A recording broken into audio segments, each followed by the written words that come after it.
How would you describe your lyrical style? I don't know how to describe it.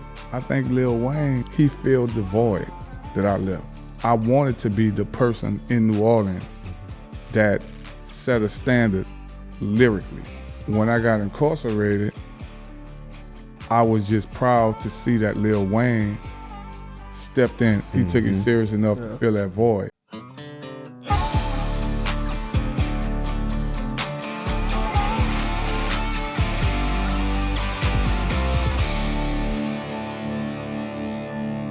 What's up, Bayou family?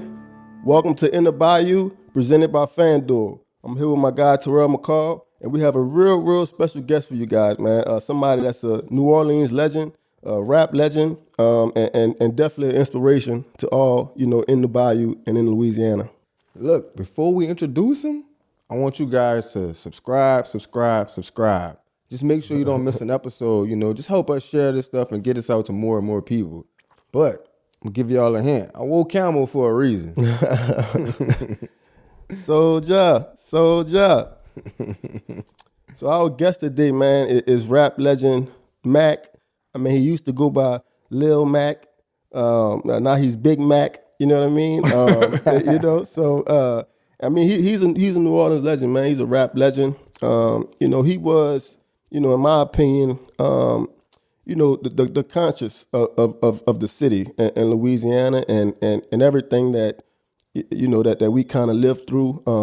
According to Pitchfork, he had one of the top 100 greatest rap albums of all time, which is like that. I mean, that's insane, right? Like, and I've always was, somewhat, like interested in like your lyricism because it was much different than, a lot of the guys that, was just rapping that murder, bang, bang stuff. Right.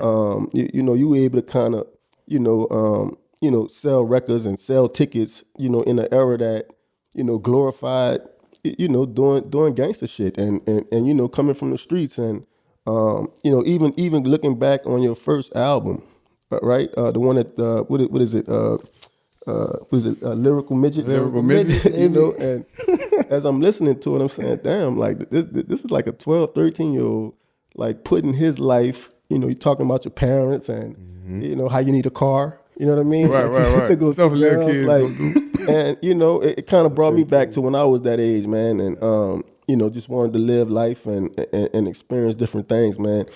For you, I wonder, do you feel that impact? Like, since you've been home, have you like felt that impact from your music? First of all, thank y'all for having me here, man. It's an honor, it's a pleasure to be here. To answer the question, I think that for me, I was as excited about getting to the people, as many of them were to meet me when I first came home, because it's always a blessing for you to do something artistically and it resonate, with people all over the world. And I think as a kid, for me, rap was my anti-drug.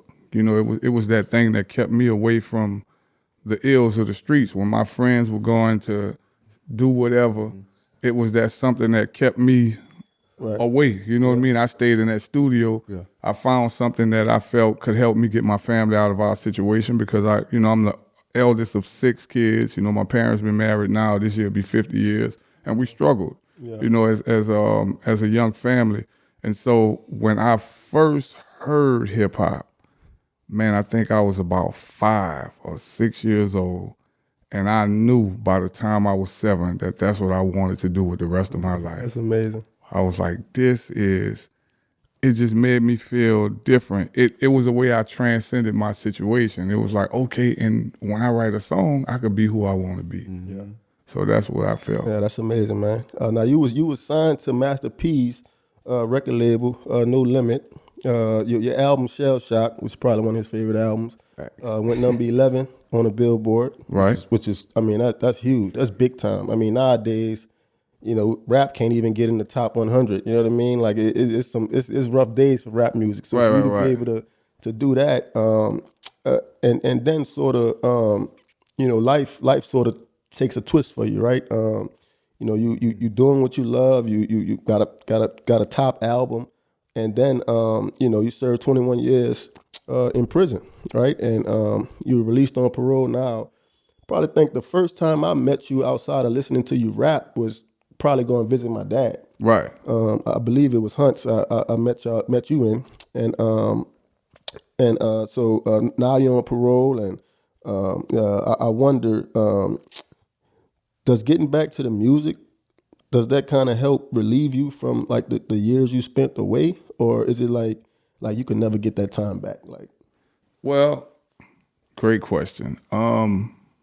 Music for me is therapy. It's everybody have that something that helps them cope with whatever their circumstances of their life. So music has always been therapy for me. In fact, without music, I would have never been able to survive 21 years in prison because I would have lost my mind. It was a very uncomfortable environment. It was something that I detested on every level. But when I found that band room at the prison, it was my sanctuary. It's where I went every day. When I left my job at the prison, I went in the music room, put headphones on, and just zoned out away from the world. So for that moment, for those hours or whatever I spent in there, I was free. And so when I came home, even now, music is still therapy for me in a different way. Right. Because whether it shows or not, and I'll say this, speak for other guys that have done a lot of time in prison, whether it shows or not, we deal with issues and things mentally and emotionally that a lot of people can't really recognize. Those, some people do. You probably do because of living with someone. And but a lot of people in the outside world, they don't really know those little things, you know what I mean? And so that's what music helps me with. So when I go out on stage or whatnot, or whether I'm at my house just playing the piano, it just helps me cope with those things. So outside of the music, one of the big things is the criminal justice reform that you've been a part of, and right. Outside of your life, right? Has it been a blessing to somehow, some way help other people? Yeah. With that, can you speak on that? Most definitely. So when I came home, my wife asked me, she said, "What do you want to do?" And I said, one of the first things I told her was, I want to play a part in ensuring that what happened to me doesn't happen to anybody else. Right. And so what we did was we joined a collective of people who shared similar interests and had who were in the same fight. And we lobbied to get a law passed in Louisiana. And as of August 2023, the Rap Act was passed in Louisiana, which protects artists from having their song lyrics used against them in court. So it is now law. And we're trying to get it passed on a federal level all across the country. So yeah, I'll be going back and forth to like Capitol Hill, or I'll go to New York. They have me testify at different for different artists that find themselves in those situations. Because, believe it or not, there are far more cases than people recognize because it don't hit the media a lot. But you have a lot of people across the country that are in prison and are fighting charges that have their artwork used against them, particularly rap music, against them in court. And so that's what I've been doing, just basically trying to make sure that people get a fair trial. And let me state for the record that the laws that we're lobbying to get passed does not protect you from self-incrimination. Right. So young men, don't be stupid. Right. Don't commit a crime, then get on the song. Talk about your crime, brag about it, take pictures on the scene, place yourself there. And now you do all that. This law ain't gonna protect you. You need to go to jail. Real talk. Yeah, I mean, but even you in the midst of the court, right? And they're using their lyrics against you like that. I mean, in the moment, that had to feel like not real. Man. Because most of your lyrics was like that trying to felt teach unreal. us. Like it was trying to educate Right. like people and young men, and obviously you from where you from, and Right. so you experienced that and you're able to elaborate on it. But like, how did it feel when he started taking lyrics and putting shit together that didn't go together, and just so they can indict you, just so they can convict you? Man, Tyrann, I was flabbergasted. Like I literally was sitting there in court like, are they serious? Yeah. Like I did not think I would be convicted until the moment they convicted me. Like I really thought the whole time I was in court that, man, this is bullshit. Them people ain't buying that. Right. I don't know if we could curse, I apologize. Good. But the whole time I was in court, I was like, I know the jury ain't buying this. This is a bunch of crap. Because the songs that were used were totally unrelated. Right. They were actually songs I had recorded like 4 years prior to the incident. I never knew the victim, so it has no correlation to the person. And these were just general statements. Mm-hmm. And so what they did was they got clever. They listened to my whole album and it was like, okay, we don't have no way that he's basically saying, I did such and such, such and such. Yeah. So they took 2 different songs and they put them together. And they were like totally unrelated songs. Like one of the songs I was speaking about my father. Mm-hmm. And I was talking about his experience in the military. Mm-hmm. And the other one was just battle rap, you know what I mean? And we just, I'm the hardest, I'm the baddest. I mean, that's what we do in hip hop, just talking shit, right? So they took them, put them together, and they were like, murder, murder, kill, kill. If you F with me, I'll put a bullet in your brain. That's the words of this young man. They pointed at me and the jury looking at me, and I'm like, damn, that sounded kind of serious. Right. The way he put it together, right. If I didn't know this guy that's sitting on this sitting here before this court, I'm like, that sounds kind of serious. Yeah. And so for me, to answer your question, it felt surreal. Like I didn't think that was, I was like, this can't be a real place. Right. This can't really be happening. Right. Yeah.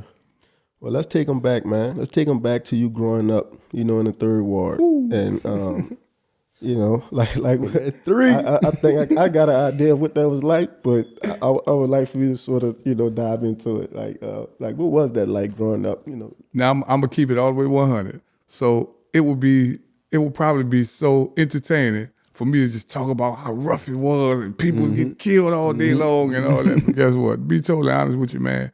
Our neighborhood was pretty decent.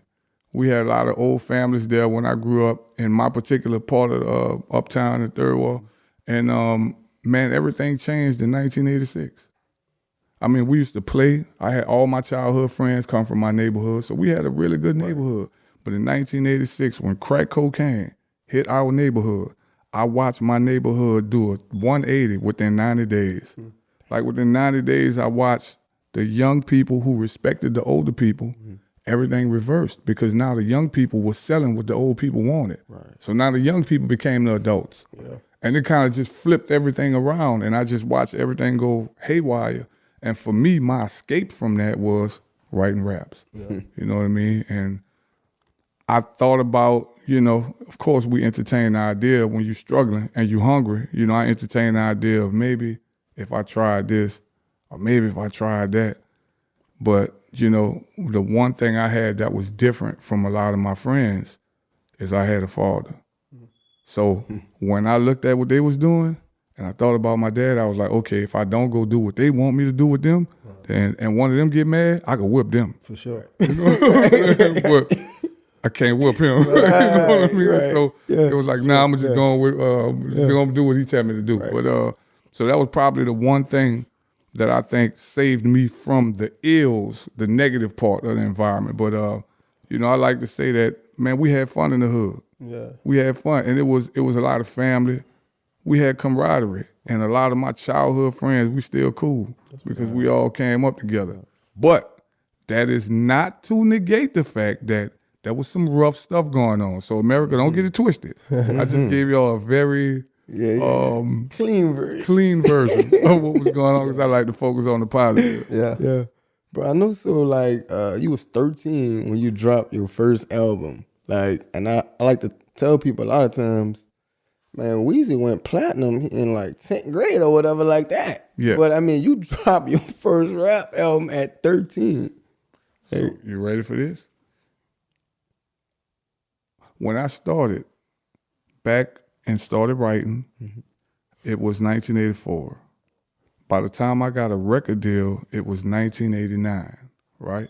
And my record deal was with Gregory D and Manny Fresh, who were the pioneers of New Orleans hip hop.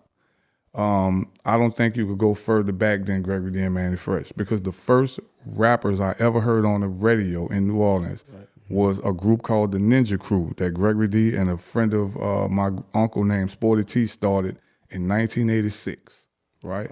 So this was pre-Bounce. Bounce hadn't even existed yet. None of that had even came out. Yeah, Bounce came out in 92. Okay. This was way before Bounce existed, right?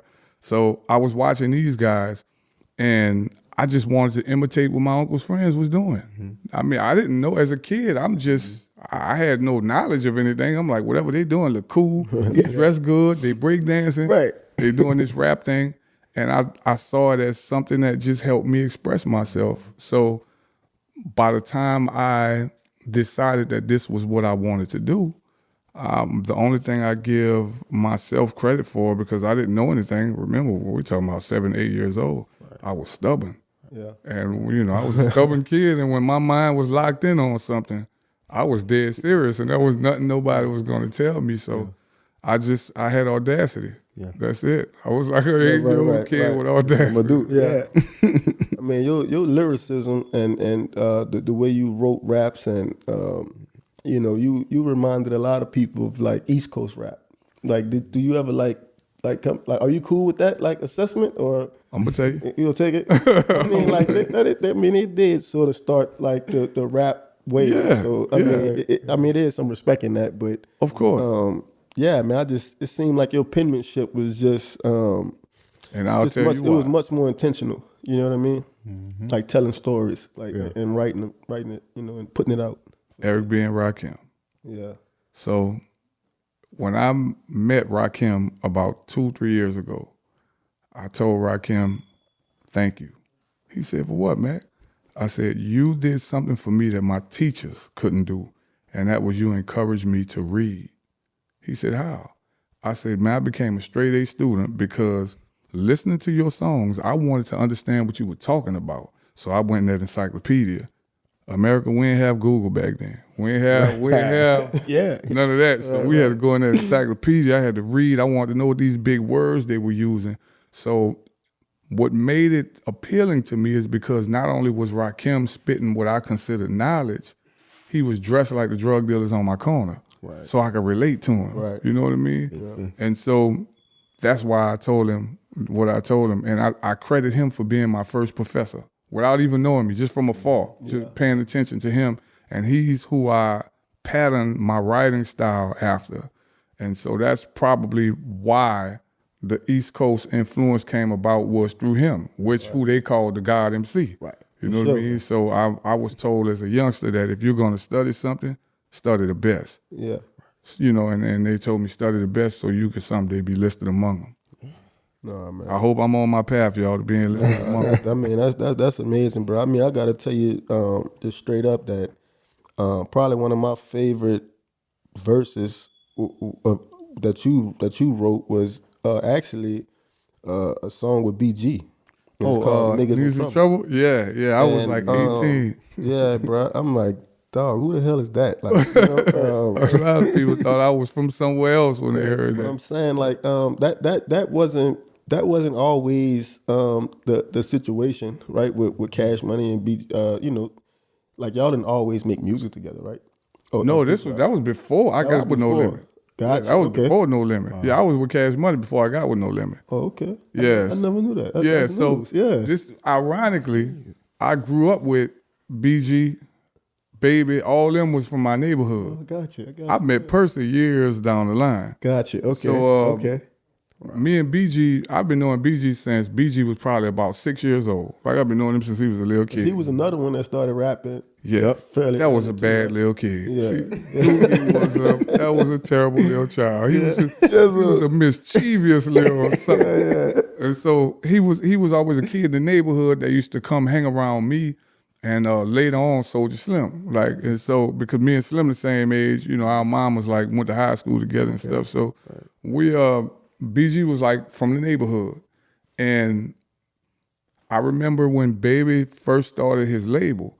You know, at the time I was about, say, 16, 17. I had already been in the music business per se for some years.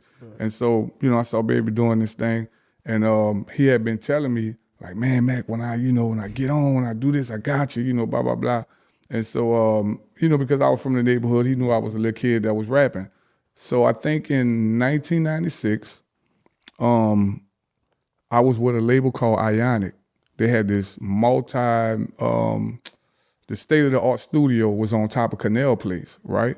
And I was signed to that record label, and I had my own pre-production room in there. So I used to come home from school, go straight in there and work on beats. Well, they would rent that studio to different artists, and Cash Money just so happened to be renting it out to record Chopper City. Gotcha. So I'm in the pre-production room doing my thing. Doogie come in there. He like, man, I want you to hear this beat Fresh working on. Yeah. So I go in there, I hear the beat, and I'm like, I got something. He's like, you got something already? I said, yeah.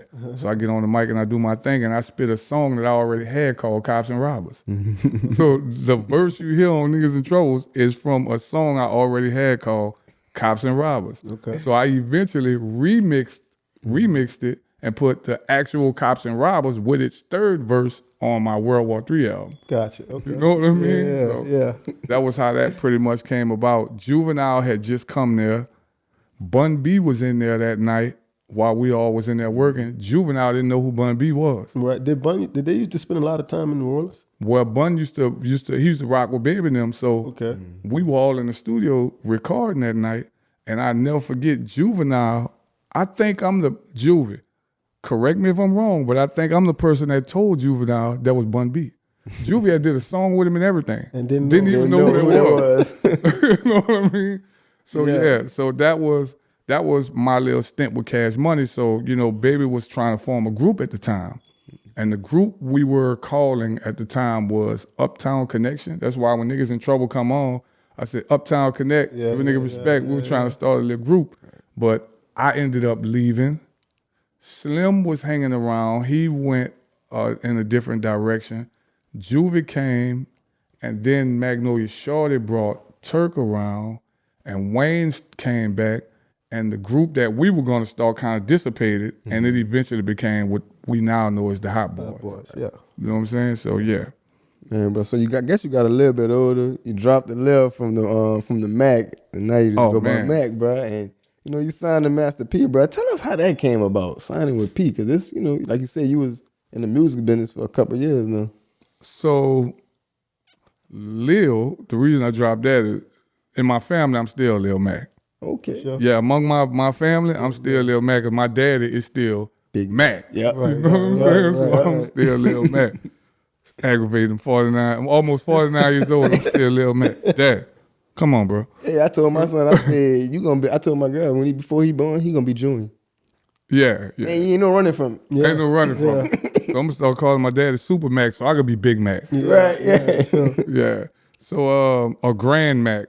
I'm gonna call him. Yeah. So Master P was a person who was brought to my attention by a cousin of mine. My cousin's name is Skanu. May he rest in peace. He rapped with a group at No Limit called Prime Suspects. So he used to be telling me like, yo, cuz, man, my boy Master P, he got this thing he doing, man. He in California getting this record label together, you know, blah, blah, blah. And I was under the impression that the guy Master P, who I heard on the radio, was from California. I had no idea he was from New Orleans, right? So he was like, man, this is Master P, man. I'm telling you, bro, you know my boss. So I'm like, all right. So then he introduces me to Master P's brother, C Murder, on the basketball court, Uptown.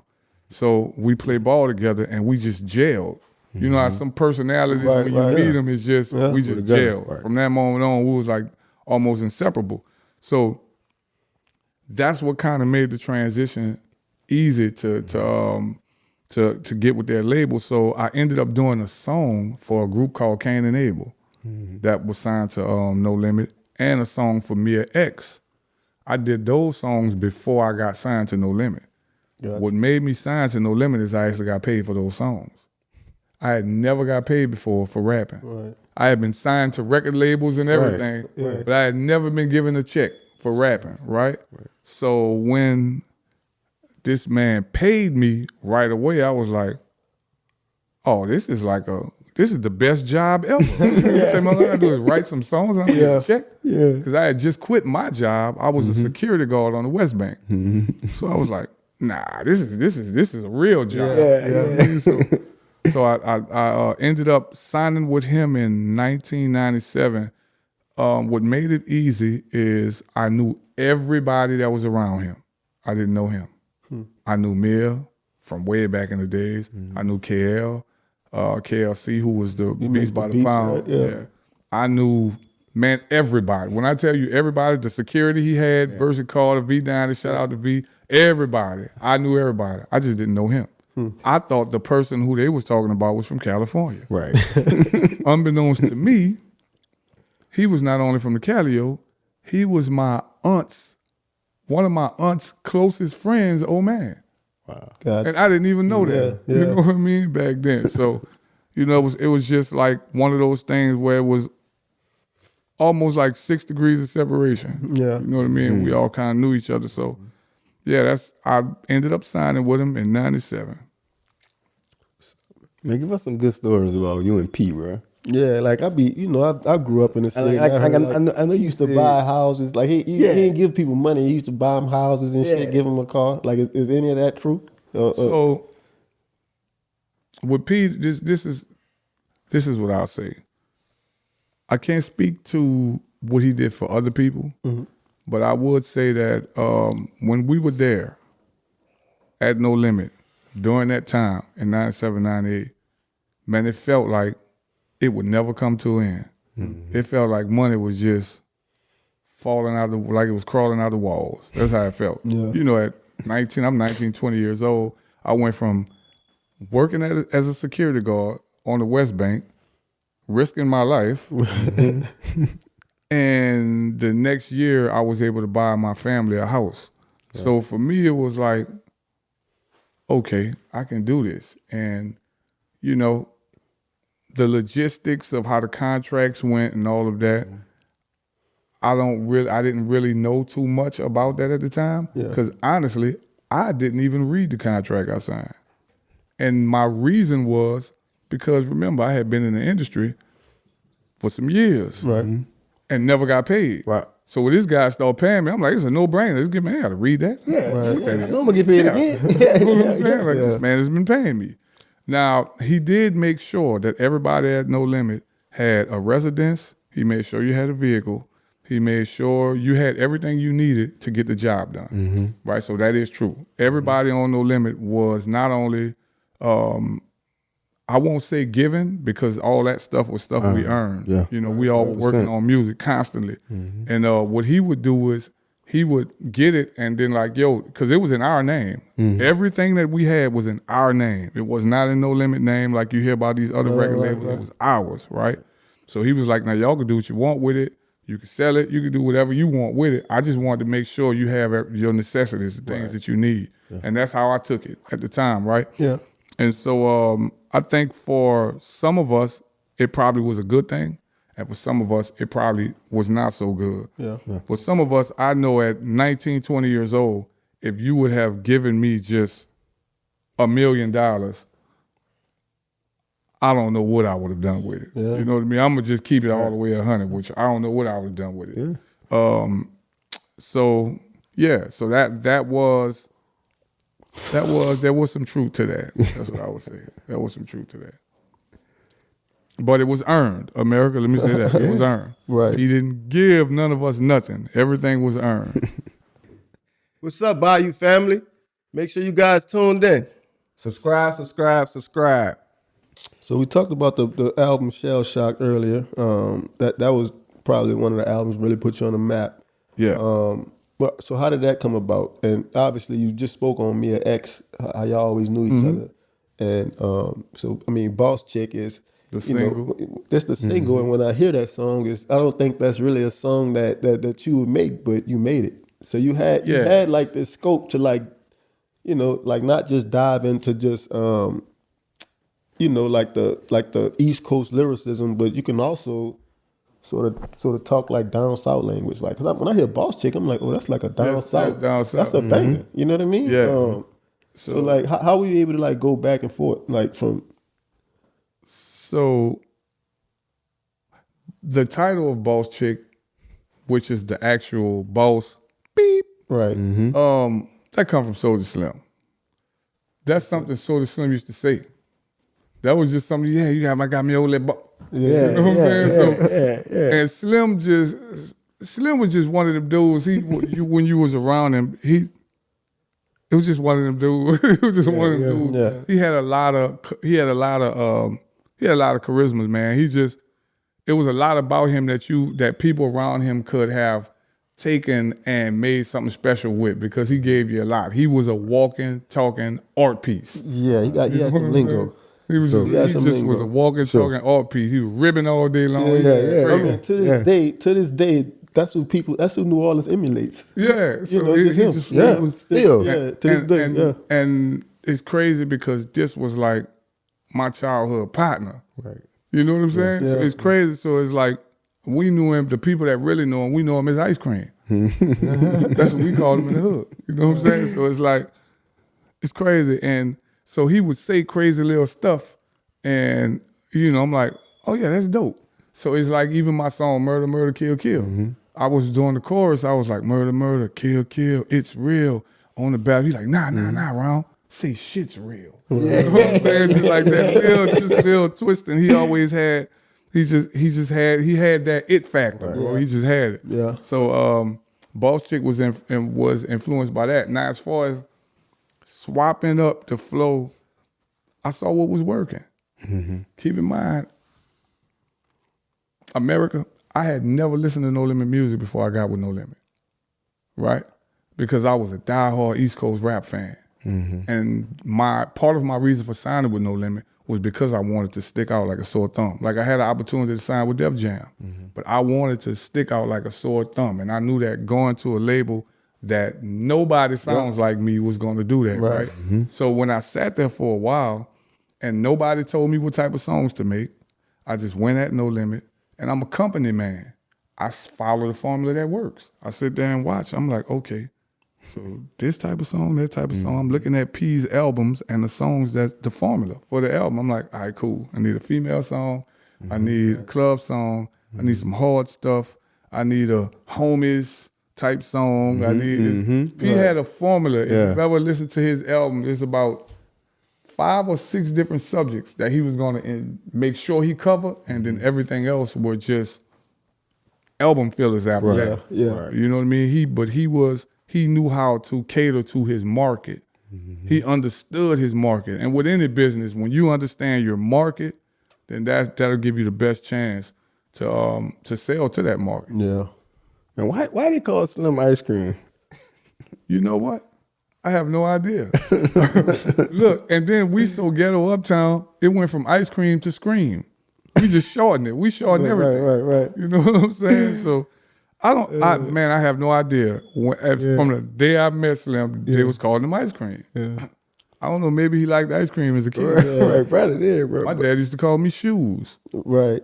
I didn't know what. They used to call me Copperhead. Copperhead? Why? Because my hair. The hair? Yeah. And that's, they all man. got crazy little nicknames. Yeah. I didn't know until about 2 or 3 months ago why my dad called me Shoes. Never knew. I asked him because I was like, Dad. He's like, what? I said, when I was a kid, you used to call me Shoes. Why? He said Shoes was the equivalent of Junior. He said that was my way of saying you were walking my shoes. I was like, okay. Yeah. So it was more philosophical than I thought. I just thought you were telling me I had big feet. Yeah. And ladies and gentlemen, I do have big feet, by the way.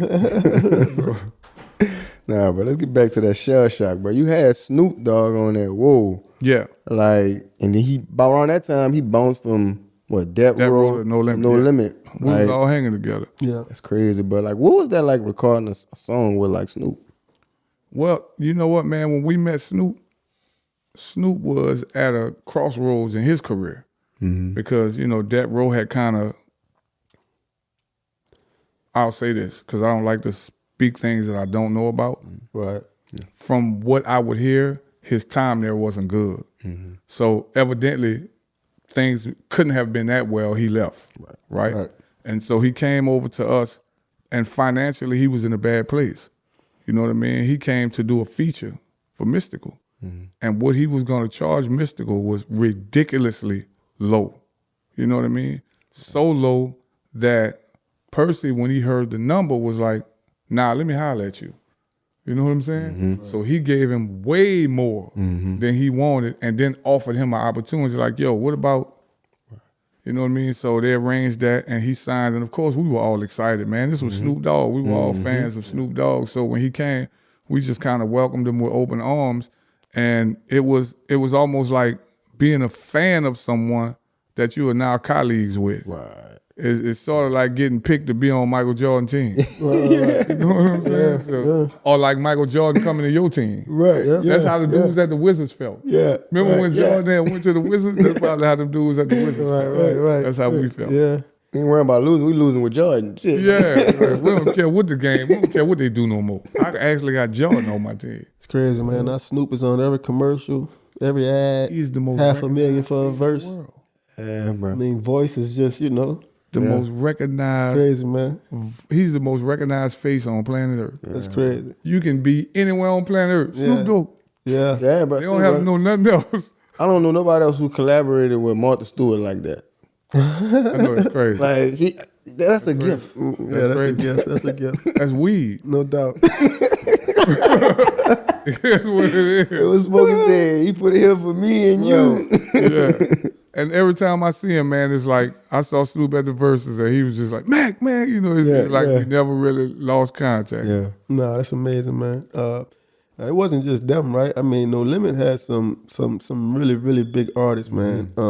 Mystical, Slim, Mia X, C Murder. C Murder. I mean, I was always infatuated with C Murder. Like just he was crazy. his aura and just the way he, presence. and just his neighborhood presence, his community presence, man. Like he was somebody that you saw. You know what I mean? You really saw him. And you had to, and he was a person who, believe it or not, you just liked C. He was very charismatic. He just was. He has presence. Like he had something. He was down to earth. The word you used, aura, was that aura. He had aura, man. Yeah. Like just his energy was just good, bro. He was always a person of good. Always had that little smile, like a Chinese. His eyes like that. Yeah. Always looked like that. I mean, with all of them though. Like who would you consider your favorite to work with, to be around? Well, me and C was like that. Yeah. Me, C, and Fiend was like that. And that's another, shout out to my boy Fiend, you know, that we didn't mention when we said they had some big artists. Yeah. Fiend was, I think Fiend is the only other person at No Limit that put more work in me. Yeah, I was about to say, he dropped the He was album. the hook master. Yeah, Right. He was writing a lot of hooks for a lot of people. He was on everybody's album. Yeah. Some way, some form. Yeah. And 9 times out of 10, if he's on the song, he wrote the hook to it. Yeah. He was writing, you know. Fiend is a very competitive artist. And so me, him, and C was like this. And we formed a group called the Tank Dogs. And so when Snoop's heard about it, Snoop got involved in it, and we was putting an album together that never came out. I've been asked about Tank Dogs album for the last 20 years. Every time people, man, when the Tank Dogs album coming out, I'm like, ask Snoop. Yeah.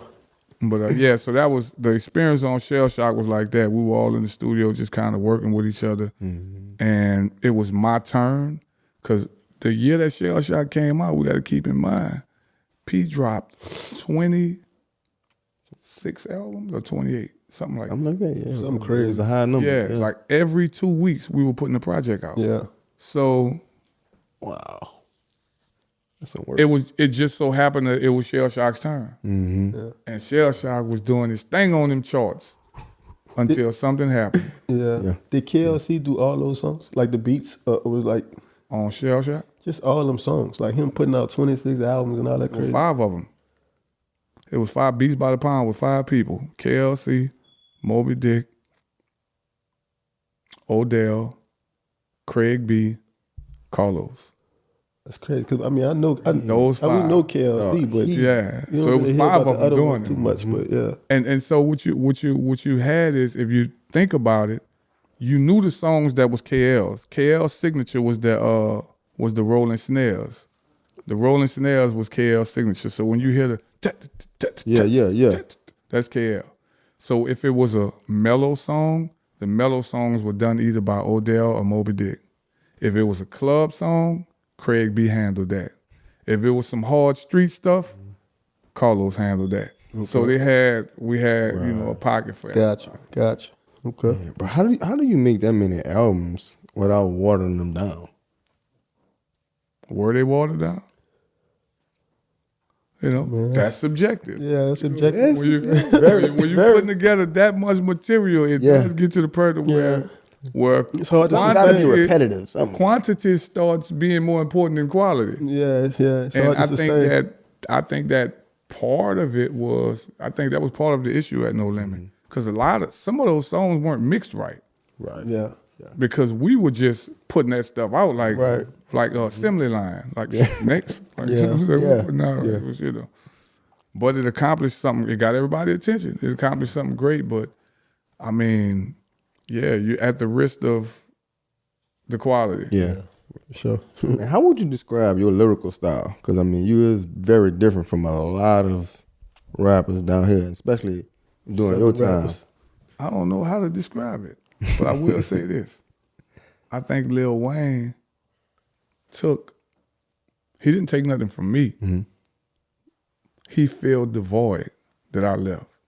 Because I think that when I set out in the 90s to do what I was doing, I wanted to be the person in New Orleans that set a standard lyrically. Right?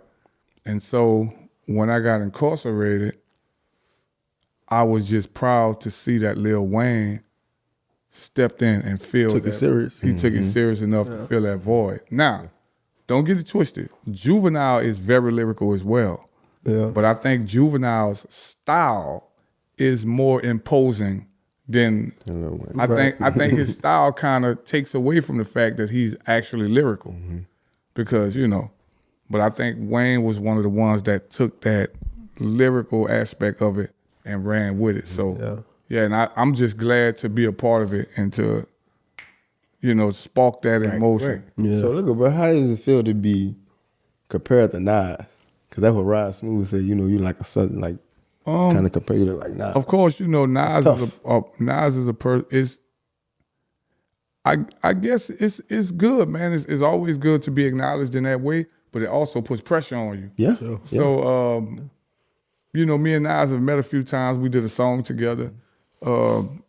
I've always admired his penmanship. I've always admired how serious he approaches a song.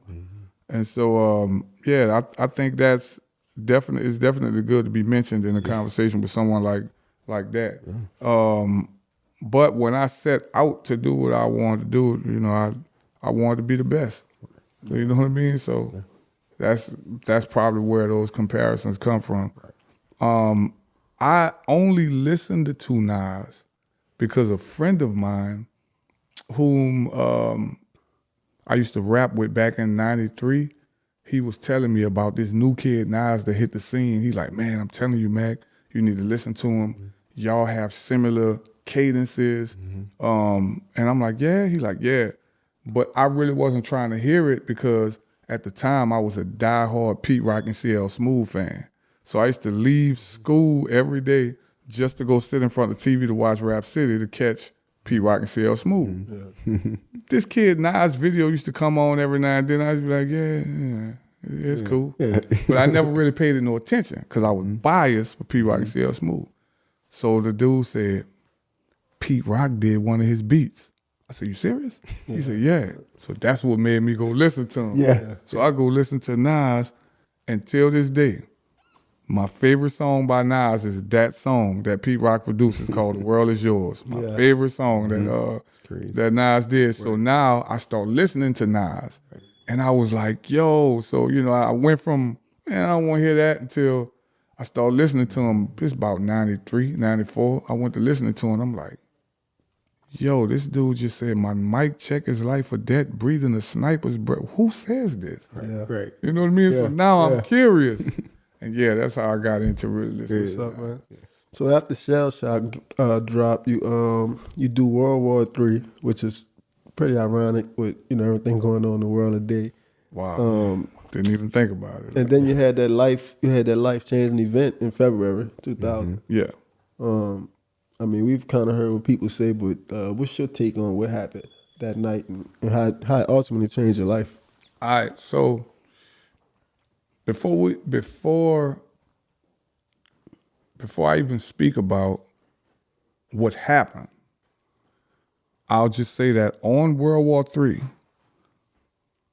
I remixed a song called Lockdown that was originally placed on the I'm Bout It soundtrack in 1997 in Master P's movie I'm Bout It. I wasn't in the movie because I was not on No Limit yet. I had just got to No Limit. So the movie was already done, right? But I did a song called Lockdown. And that was one of the first songs I recorded as a No Limit artist, the first solo song. I recorded the song and I didn't like the mix. So in 1999, totally unrelated and unbeknownst to me, I remixed the song Lockdown. And it became it was the first song I recorded as a No Limit artist. And it became the last song I recorded as a No Limit artist. Mm-hmm. Weird, right? Right. So, my dad came to my house and my dad said he was drunk. We were sitting on in the back on the patio by the pool, and he told me a few things, and I'm just cast it off as he drunk. He was telling me that Lockdown, the song, he was like, son, it's real. I saw it. Like he had a dream, right? Mm-hmm. Like, ain't tripping. You know what I mean? Yeah, a couple months later, I go to this place. My mother is giving a showcase out there in Slidell. I had just came in town. I performed at Suge Knight's club about 2 days earlier, a club in Las Vegas called 662. Mm-hmm. I performed there. That's one of the places Tupac went right before he got shot. Mm-hmm. Yep. So, come in town. My son's mama was pregnant. I went stopped, saw her. Asked if she needed anything. Everything's okay. Yeah, cool. Leaving out the door. She said, McKinley, I got a bad feeling. Tripping. Right. I left out the door. I said, you tripping. Somebody go here, I'll be back. I left. So I get there. My mom's there, my dad's there, my uncle, my aunt's boyfriend, 2 of my aunts, my brother, and about 15 of my people were there. Mm-hmm.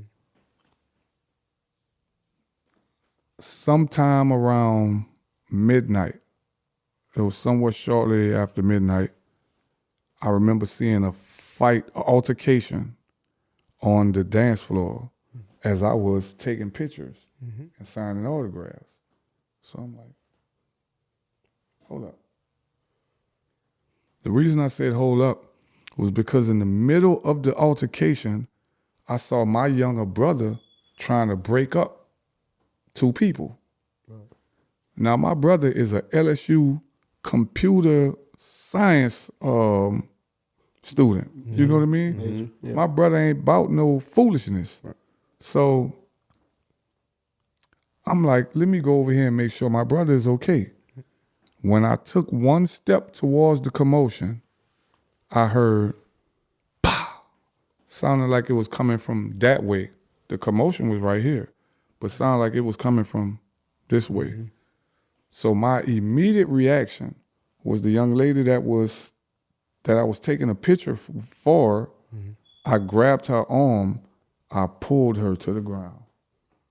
I said, get on the ground. And then I pulled my gun out. And I told her, don't run. We don't know where it's coming from. don't run, don't move yet till we find out where it's coming from. Right. Because I never run when I hear gunshots because I don't know who's shooting, where it's coming from. Right. I get low and try to figure out where it's, you know. Right. Yeah. So I grabbed her, I pulled her to the ground, I pulled my gun out.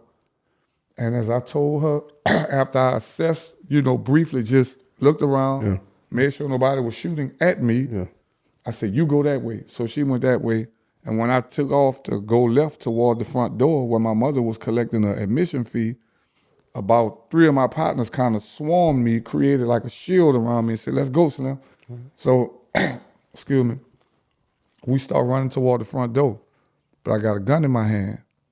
I didn't want to bump into anyone. I didn't want the gun to go off.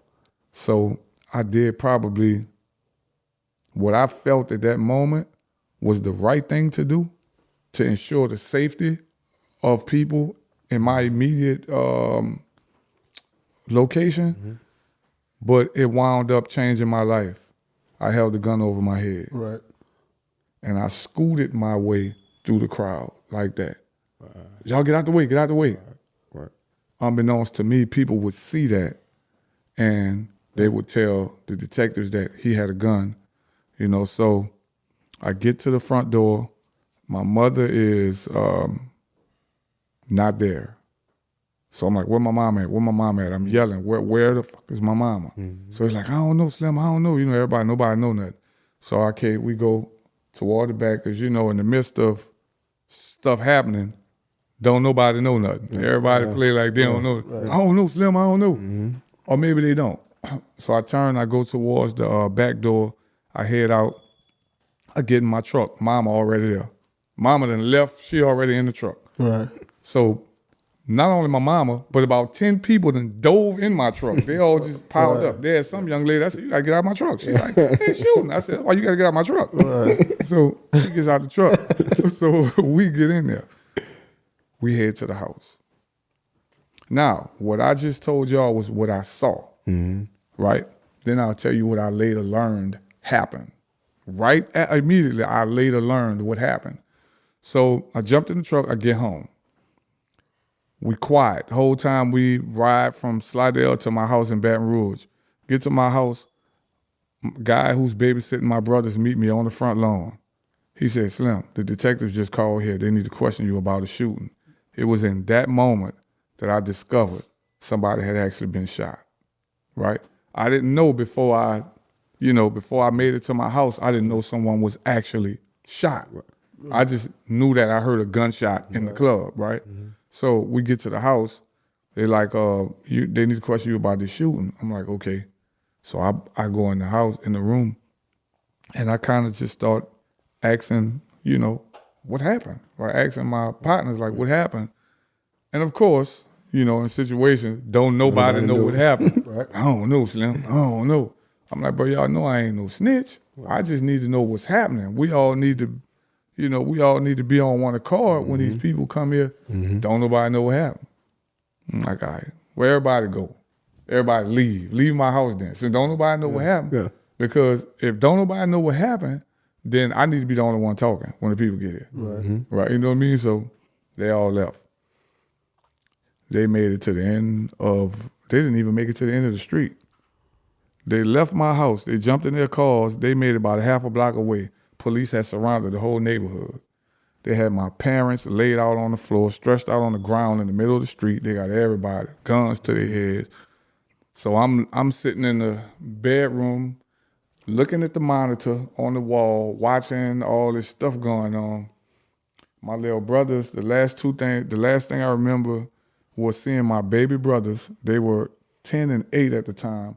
They're knocked out sleep, still with the PlayStation controllers in their hands, laid out. And I remember just looking at them and thinking that was going to be my last time seeing that house. Like, I literally just looked at them. So my dad came in there with the detectives. He said, son, they looking for you. I said, I know. Just stuck my hands out. I asked the detectives, I asked the lieutenant. She was holding me as a fugitive until the detectives got there. I said, my little brother's school bus gonna be here in a couple hours, and I don't want these kids to see all this, you know? Mm-hmm. So they're like, just let us, do what we have to do, and then we're gonna move. I said, I waive all my rights. Y'all can search whatever y'all want. I don't care. You know what I mean? So they brought me to the substation.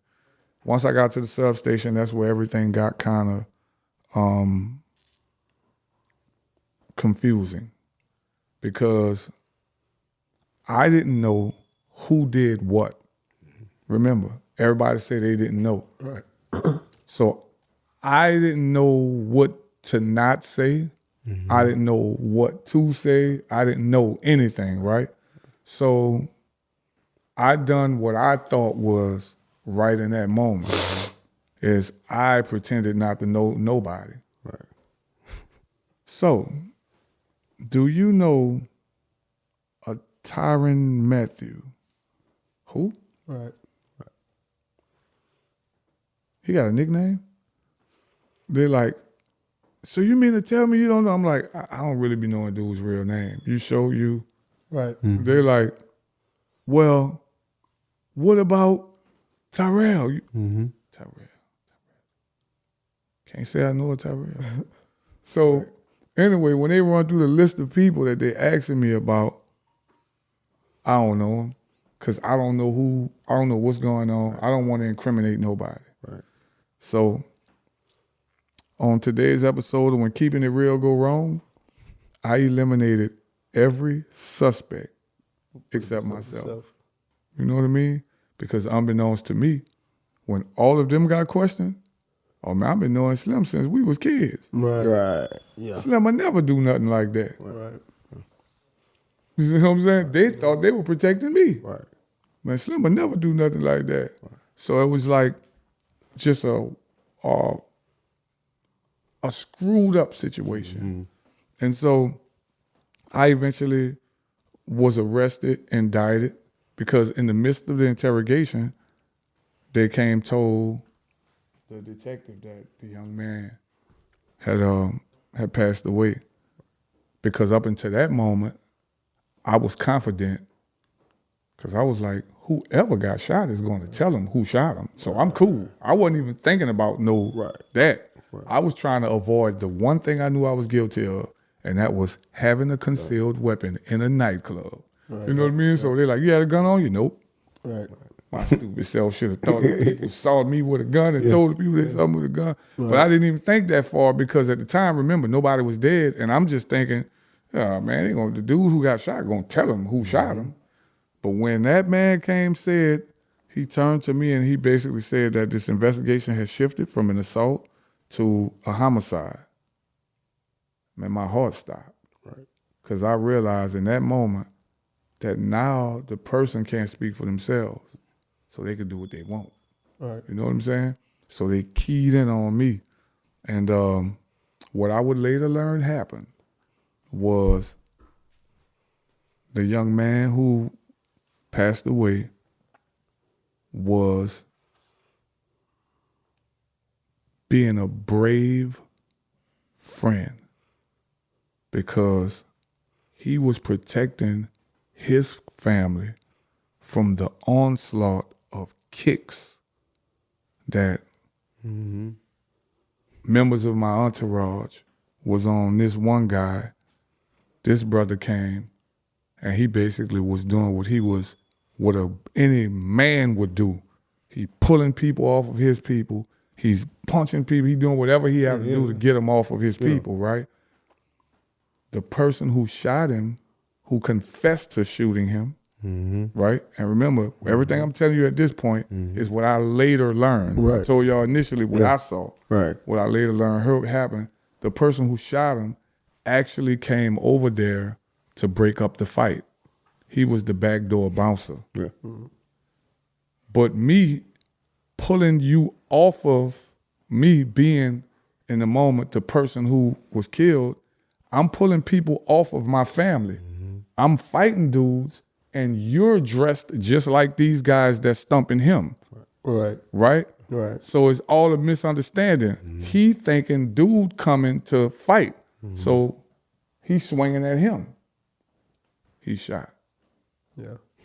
He's 6'3", 280 pounds.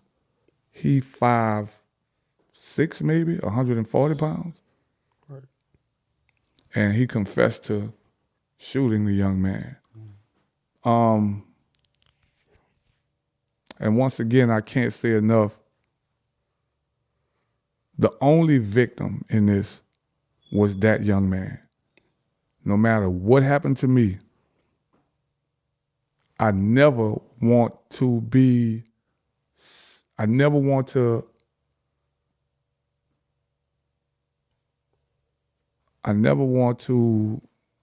get away from the fact that a young man lost his life tragically, senselessly, for nothing. Right. You know what I mean? Yeah. He lost his life senselessly for nothing. And I did the time for it, and his family didn't really get justice because the wrong person was convicted for it. Right. And the person who confessed to it, they let him go because they said that he was my security guard, and they claimed without evidence that they had reason to believe he was compensated for making this confession, which was utter BS. Yeah. Man, bro, so despite getting arrested and, you know, of course, they admitted, you know, who pulled the trigger, basically in self-defense, like, I know you didn't think that you was going to be convicted of all that. Like, No, you just...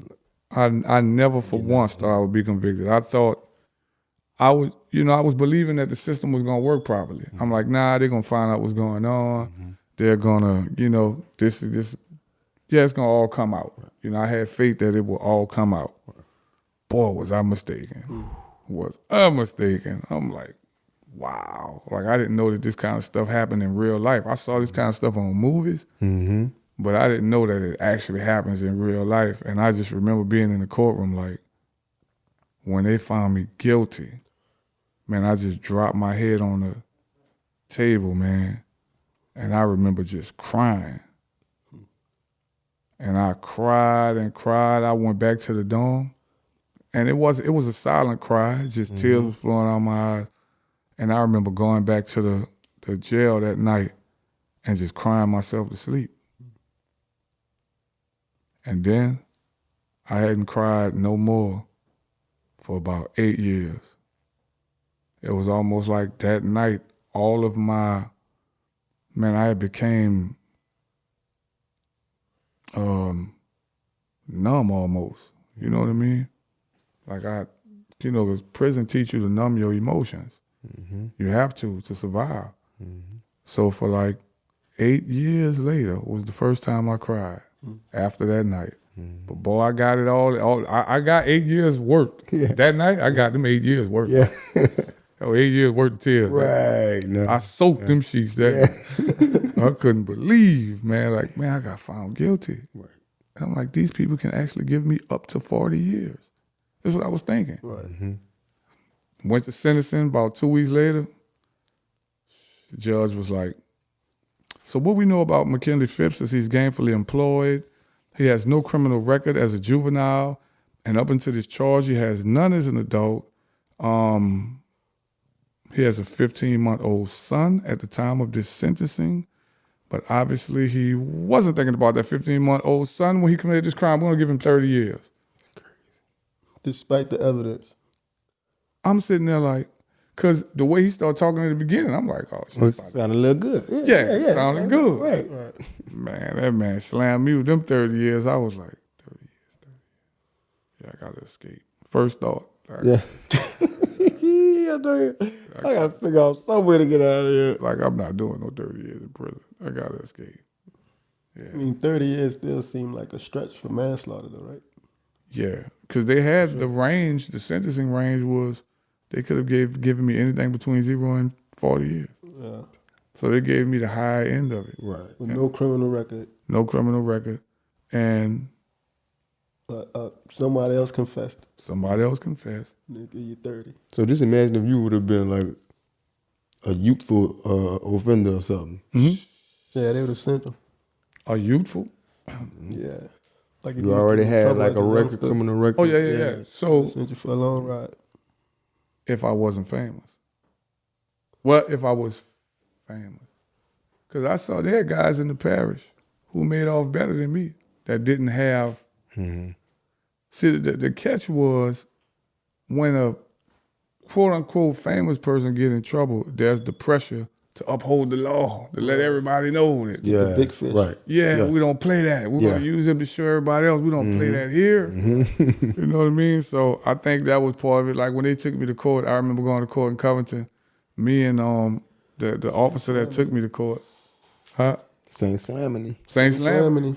The officer that took me to court, that boy was, me and him had, we knew each other from the jail.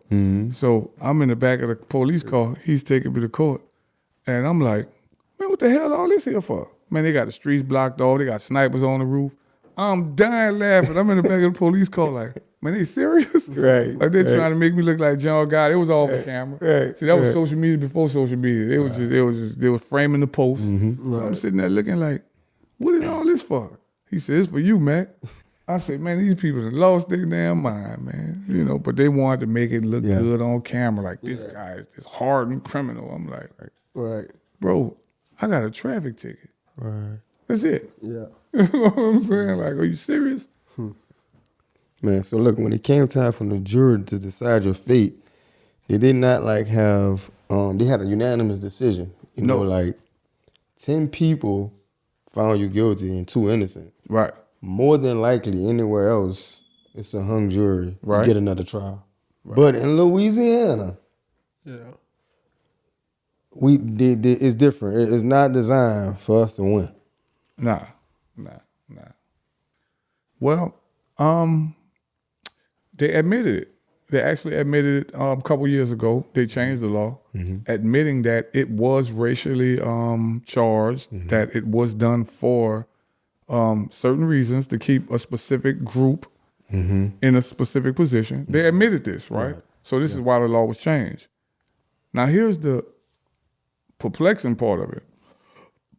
You admit this. You admit that this is why the law was changed, yet you don't want this law to affect the people that were hurt by this law. Right. So they didn't retroact it. They made it prospective, meaning from the moment they passed it on forward, it'll benefit everybody else will benefited, but the people that really were hurt through what you admitted to doing is not helping. That's crazy. So I think that is the insane hypocrisy of our criminal justice system. Yeah. It's like you're admitting that, this was messed up. This hurt a lot of people. We're going to change it. But you don't want it to help the people that it has hurt. That you already hurt. That you already hurt? That's crazy. It's like, this is insane. Yeah. So, that's where we at with the law, the unanimous jury law. Yeah. In Louisiana, baby. So you got sent to Hunt Correctional Facility. You started there? No. That was the last stop I made. Where'd you start? I started when I left the parish. They sent me to Concordia Rivers Detention Center, which is in Concordia Parish. I was there for about 2.5 years. Left there, went to Winfield. I left there and went to Fort Wade. I was at Fort Wade for about 2 weeks. Left Fort Wade, went to Winfield, and was at Winfield for 2.5 years. Winfield, the wildest place I've ever been in my life. They was stabbing each other at Winfield all day, every day. Yeah. So, Winfield was like worse than Angola. So I left Winfield and I made it to Hunt. I made it to Hunt in 2006, and that's why I did the rest of my time. So did you go there with a certain mindset, or like you knew one day you was gonna be able to come home, like you wasn't gonna never let this fight go? Oh well, I went into prison with I as naive as this sounds, my naivety protected me. I thought I was gonna go home every month, and then every year. I thought something was gonna crack in my case. That hope is what kept me going. Because if I would have ever accepted that, man, I'm about to do 21 years in prison, it wouldn't have been good. I'd escape. I would have found, if I would have accepted the finality of doing 21 years in prison, when I was 24 years old, they were gonna have to shoot me. So Every month I thought something was going to happen. Every year I thought something was going to happen. By the time I made it to Hunt, because I wanted to put in for a transfer to get closer to home, because my family was having to travel 5 and 6 hours to go to Winfield to see me. Gotcha. So when I made it to Hunt on the cool, I kind of felt closer to home. Right. You know?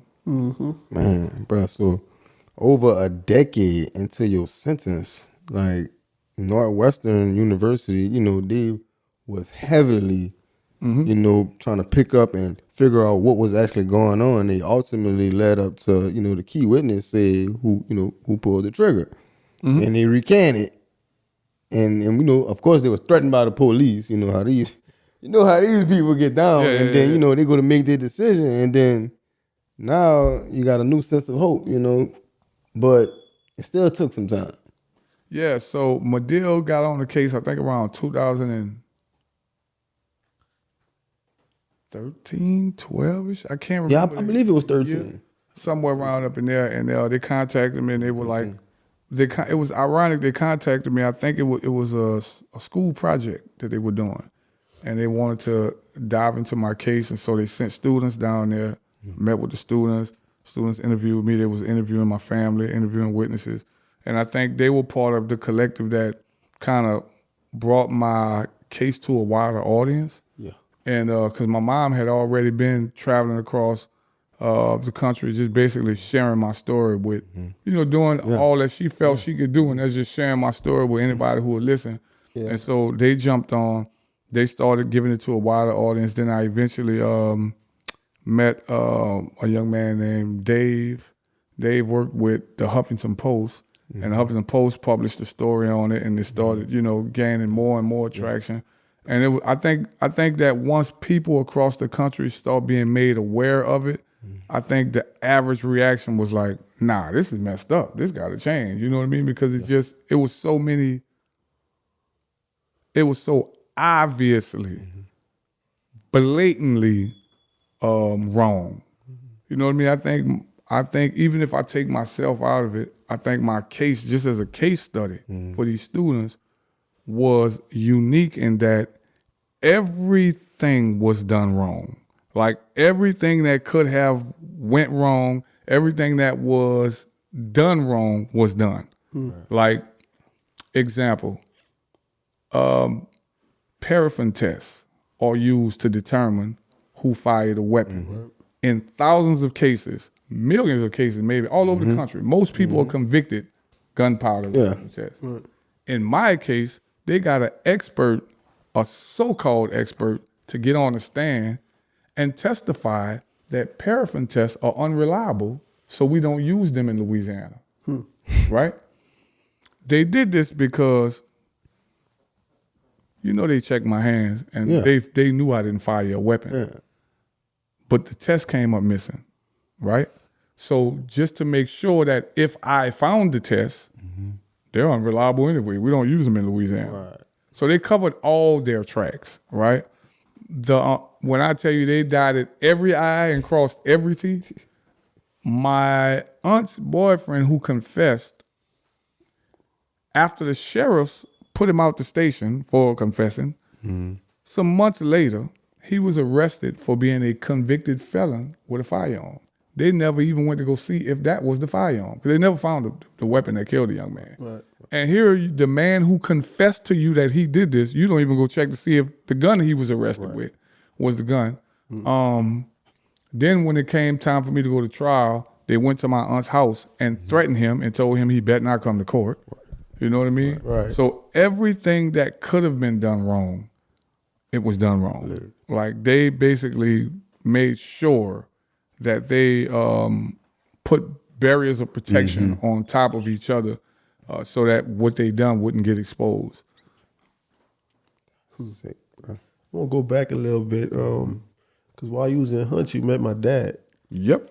And I can't help but ask you, how did that come about? And what stuck with you from meeting him? Because you still around to this day, so it must have been something real, you know? I knew your daddy before I met him. For sure. If that makes sense.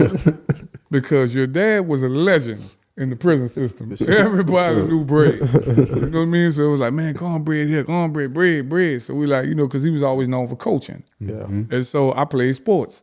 And you would hear, man, Bread coaching your boy. And so I'm like, all right. So then I meet Bread. Bread was a real warrior, as you would say. Arrogant, you know. Right, for sure. But me and him jailed. Like from the day I met Bread, a lot of dudes were, some dudes were, I guess, intimidated or didn't like that part of his personality. Right. I always connected with people like that. Like it never really bothered me because I understand. You know what I mean? So me and Brad just was, we met, we clicked, and where we really got close is mentoring. That's how we really got, because he was a part of a mentorship program that I was a part of too.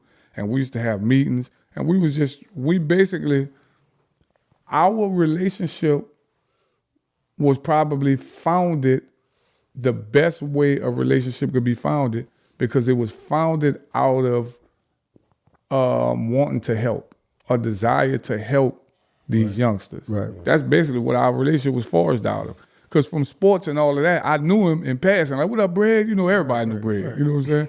But we got to know each other when we were mentoring and trying to help them young dudes. And I remember we was in the thick of it around 2015, 16, when we had a shipment of youngsters came to the prison.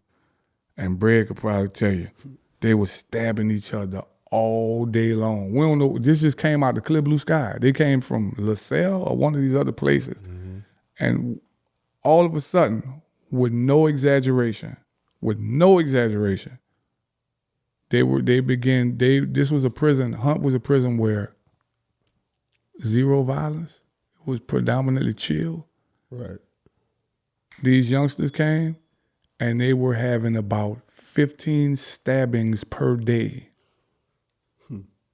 Out the clear blue, you know what I mean? Right, so we was like, me, Brad, a bunch of us just got together like, yo, we gotta do something. Right. So you know what I'm saying? Stop so poking us in a minute. we gotta do something because they didn't disrupt the peace at this prison. Right. Yeah. We got, you know what I'm saying? It's been a shift, a shift. Because now all of the stabbings is these old timers. These old timers not playing with these little boys. These little boys running around here won't fight all day long. Yeah. So we basically started a program to basically give therapy. We was almost like social workers for them youngsters. Like, bro, what's going on? Every day we went to grabbing a couple under our wings, start being like big brothers. Like, what's going on? Yeah. So that's where I think me and Brad's relationship really got forged. Just doing that work together, serving. Just like that's where we got close. Yeah, man. And Brad, one thing about Brad is what you see is what you get. For sure. Ain't nothing fake. Ain't nothing fake. He gonna tell you exactly how you feel. Yeah. Win, lose, or draw, he don't care. You know what I mean? So that's how he roll. And I like that, bro. I like people like that. I like frankness. You know what I mean? I like when people frank. Yeah. 2016, you filed for clemency. It was denied. Yeah. Now you still have your family, and then your wife too. Who, yeah. You know, she comes around a lot, family functions and stuff. And I wonder, like, has that been a good thing for you? Like having someone like that to lean on? Yeah, so my mom introduced me to my wife in 2014. My wife actually she's a public relations person. So she was facilitating a few interviews, I think with XXL Magazine and NPR and a couple other people that was called in the prison trying to do interviews with me. She was facilitating it, like helping my mother and, you know, doing press releases and stuff because that's what she do. And that's how we met.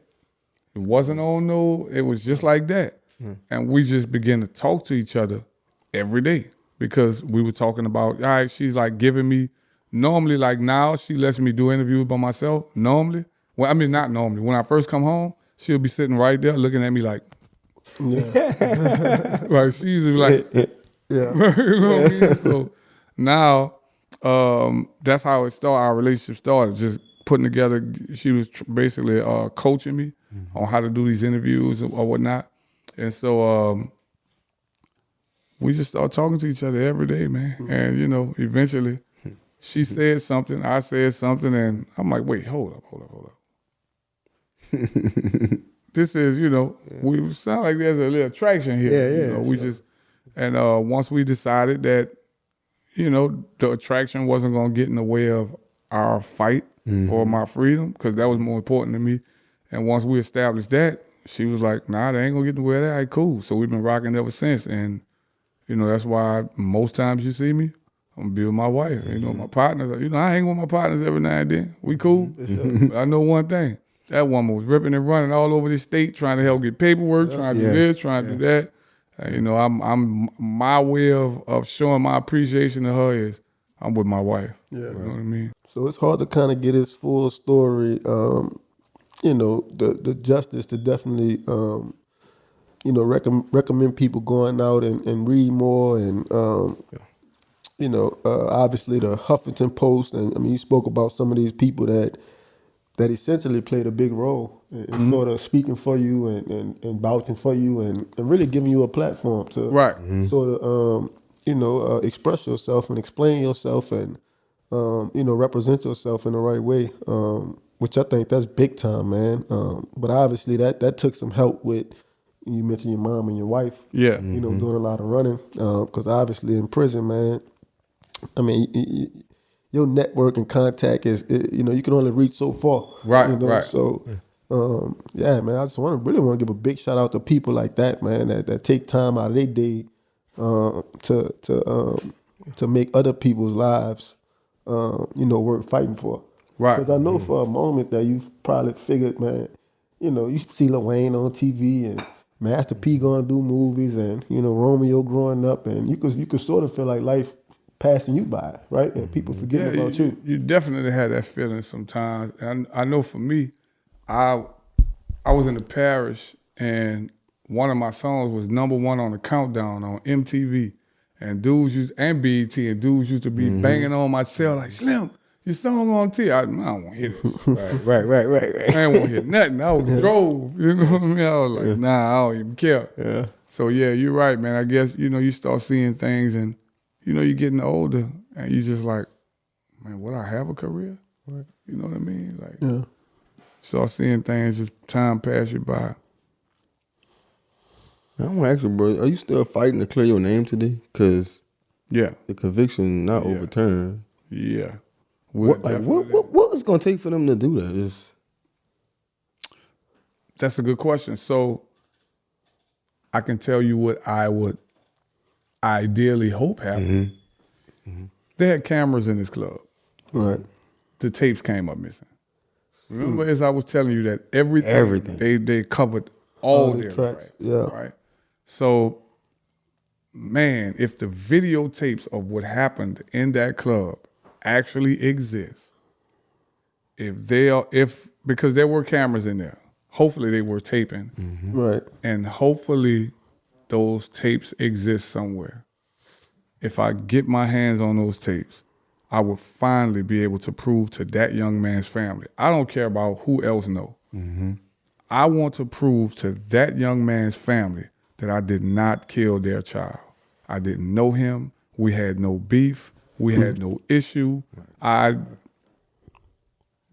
You know what I mean? So I don't know how many ways to say it. You know,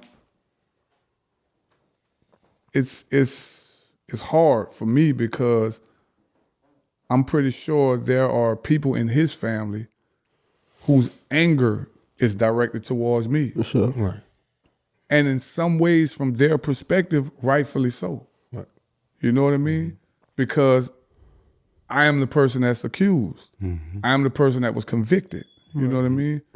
And people like to think that the system is working properly and that they're doing what they're supposed to be doing. And so that's always something in the back of my mind that, you know, that man's family, some of them, now some people, the street dudes probably know better. Right. They like, nah, we know what happened. Right. You know what I'm saying? So they probably know better. But you have people that's not street people. They don't know how the streets roll. They don't know. They gonna go with whatever the police say. And so I'm definitely fighting to clear my name. Yeah. I mean, I wonder what life like for you now in 2026. In 2026, I am old. Yeah. Like Still this making year, music, I'm though. 49. So, I'm a grandfather. My son got twins. Okay. Raising a family, man. One of my daughters just moved to Long Island. Still doing music. Got a new project that I just finished about 2 weeks ago with a guy named Diesel. Diesel is a 3-time Grammy Award winner. He produced Mrs. Officer for Lil Wayne, Lollipop for Lil Wayne. So Diesel me and him on have a the beat. collaborative project. So shout out to Diesel. But that we just finished that we're about to release. So that's what I've been working on, doing music, doing art. Was that the dude on the Testarossa song? Yeah, and Diesel, that's him. Yeah. And he Sounds Slim. so so we working on that and just preparing for these tours. I got a tour this I don't know, should I announce this one? I'll say this. We have 2 big tours coming up this year. One of them, I don't know if I could announce. So, I'll just say we got 2 big tours. And I'm looking forward to that. So I've just been preparing myself mentally, physically. Because, when I go out there on stage, man, I like to give my all. I like to I like to give people what they paid for. Right. And then, that's my little sanctuary. That's the one place where I feel like a superpower. Yeah. Is on that stage. Sure. So how has your music changed now that you've been released, that you're making music again? I'm old. You get old, you don't have the same experiences. Yeah, you got the same so when juice. when I hear these older guys rapping about certain things, I just be like, bro, you got grandkids. What are you talking about? Right. So I just think that as an artist, your sound should reflect where you are at that time. Yeah. Like anybody expecting me to record Shell Shock at 49 years old, you're out of your mind. Right. Yeah. Shell Shock was recorded by a 21-year-old damn fool. Right. You know what I'm saying? Yeah. I just want people to know that. It was, and I am so proud of it because it was a reflection of who I was at the time. I had the IQ of a Subway sandwich. I was all feeling. Yeah. Right. No doubt. Little thinking, all feeling. Right. But to expect the artist not to grow, I think sometimes the audience can have unrealistic expectations. They think that, we're supposed to just shut up and dribble. Right. Yeah. You know what I'm saying? We're supposed to be the honey badger for the next 35 years. Yeah. Nah. Like, you know what I'm saying? For sure. So you just expect me to keep on cracking people in their head? Right. Yeah. Like, nah. So I guess the art just reflects where I'm at. Right. So, yeah, guys, if you ever want to get in on the NBA Finals, this is your chance, courtesy of FanDuel, our good friends. All you have to do is use your profit boost on NBA Future, and you'll be entered for a shot to win an NBA Finals trip for 2. That's big time. So you ain't going by yourself. For sure. NBA Futures, they let you lock in your pick for who you think will go all the way. Whether it's the team to win the championship or a conference title. Yeah. Visit FanDuel.com to get started. Play your game with FanDuel, guys, our official sports betting partner of the NBA. Yeah. So right now the Thunder have the edge on the Pistons in the standing and in odds. Yep. Do you think the Thunder end up with the best record, Tyrell? I think the Thunder, because, the growth of that whole team and what they did last year, I think they end up with the best record, They most likely going to end up going back, man. Those guys are just too tough.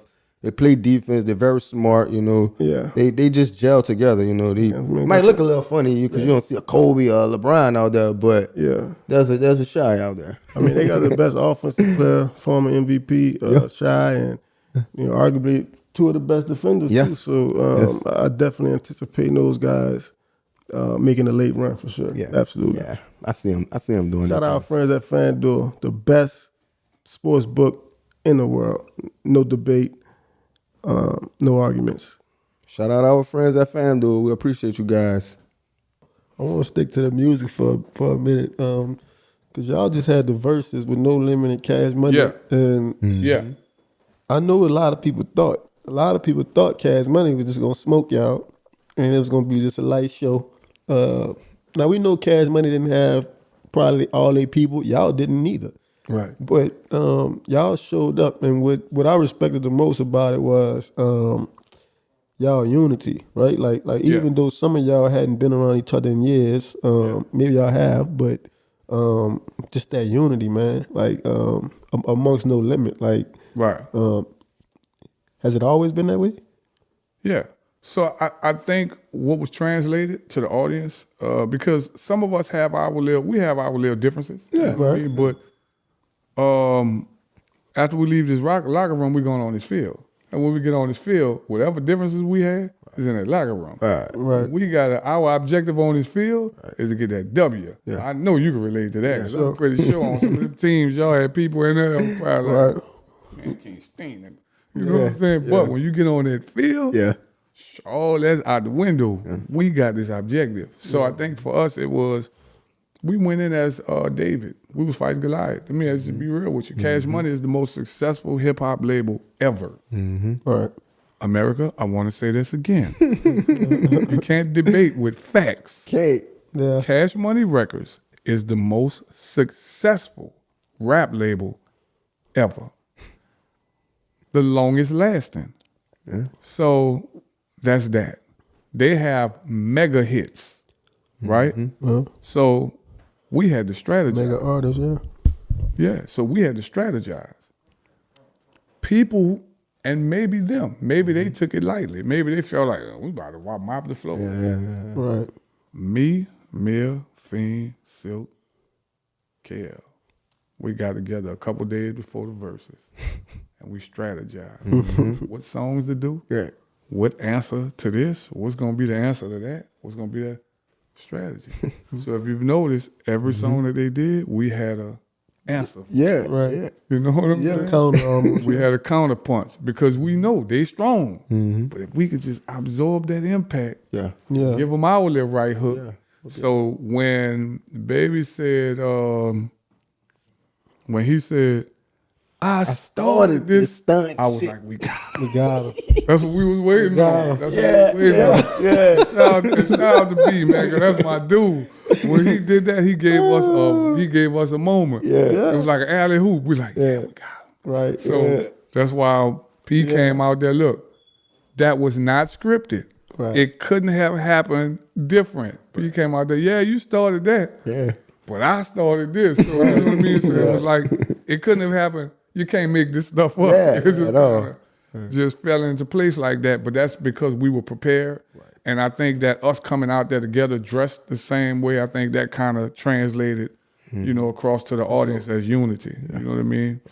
But shout out to Cash Money. Juvie held it down. Fresh Baby gonna do their thing.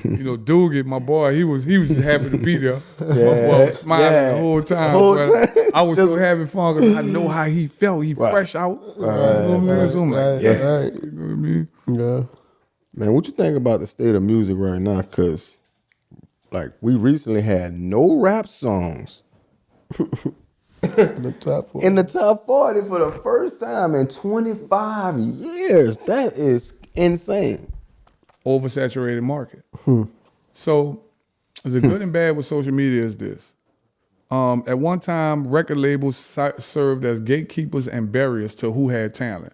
You knew that 9 times out of 10 if a person was signed to a record label, a major record label, they had some sort of talent, right? Right. Yeah. So some people saw that as that screwed up because they're gatekeeping who and what can be determined as a star, right?